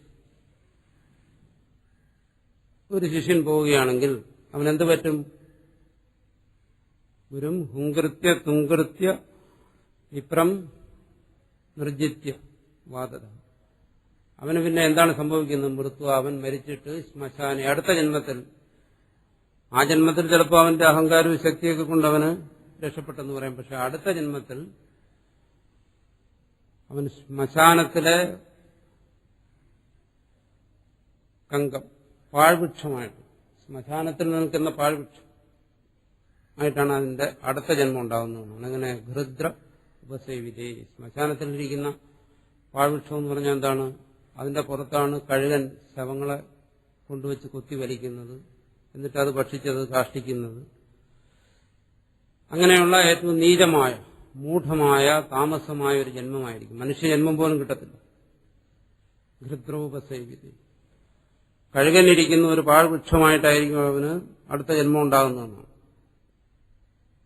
എന്നുവെച്ചാൽ ഏറ്റവും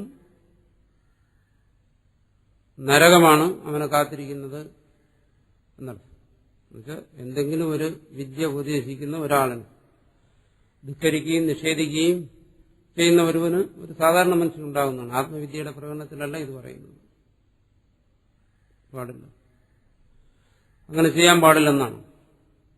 ഇനി അങ്ങനെ എന്തെങ്കിലും ഒരാൾക്ക് തോന്നുകയാണെങ്കിലോ, ഒരു വിദ്യ ഗുരുവിൽ നിന്ന് പഠിച്ച ഗുരു ശരിയില്ല എന്ന് വന്നു കഴിഞ്ഞാൽ പരിത്യാഗവും വിധീയതേ, അവന് വേണമെങ്കിൽ ഗുരുവിനെ ഉപേക്ഷിച്ചു പോകും. ഇനി ഈ ഗുരുവിന്റെ അടുത്ത് നിന്ന് പഠിക്കുന്നില്ല. അല്ല, ഗുരുവിനെ നിന്ദിക്കാൻ അവന് അവകാശമില്ലെന്നാണ്. അപ്പൊ ഏത് രീതി നോക്കിയാലും എന്താണ്, ഗുരുക്കന്മാരെ കൊല്ലുന്നത് ശരിയല്ല. അതാണ് അർജുനൻ പറയുന്നത്. അതുകൊണ്ട് മഹാനുഭാവന്മാരായ ഇവരെ കൊന്നിട്ട് ഈ സുഖഭോഗങ്ങൾ അനുഭവിക്കുന്നതിനും നല്ലത് ആ പാപത്തെ സ്വീകരിച്ചുകൊണ്ട് ഇവിടെ ഭിക്ഷാന്നം അനുഭവിക്കുന്നതാണ് എന്നാണ് ഇവിടെ അർജുനൻ പറയുന്നത്. ഗുരുൻ അഹത്വാഹി മഹാനുഭാവാൻ ശ്രേയോ ഭോക്തും ഭക്ഷ്യമപീഹ ലോകേ ഹത്വാർത്ഥ കാമാംസ്തു ഗുരൂൻ ഹൈവ ഭുഞ്ജീയ ഭോഗാൻ രുധിരപ്രതിഗ്ധാൻ. ഇനി ഇതേ കാര്യം തന്നെ അർജുനൻ തുടർന്ന് ആവർത്തിക്കുന്നുണ്ട്. അത് നമ്മൾ അടുത്ത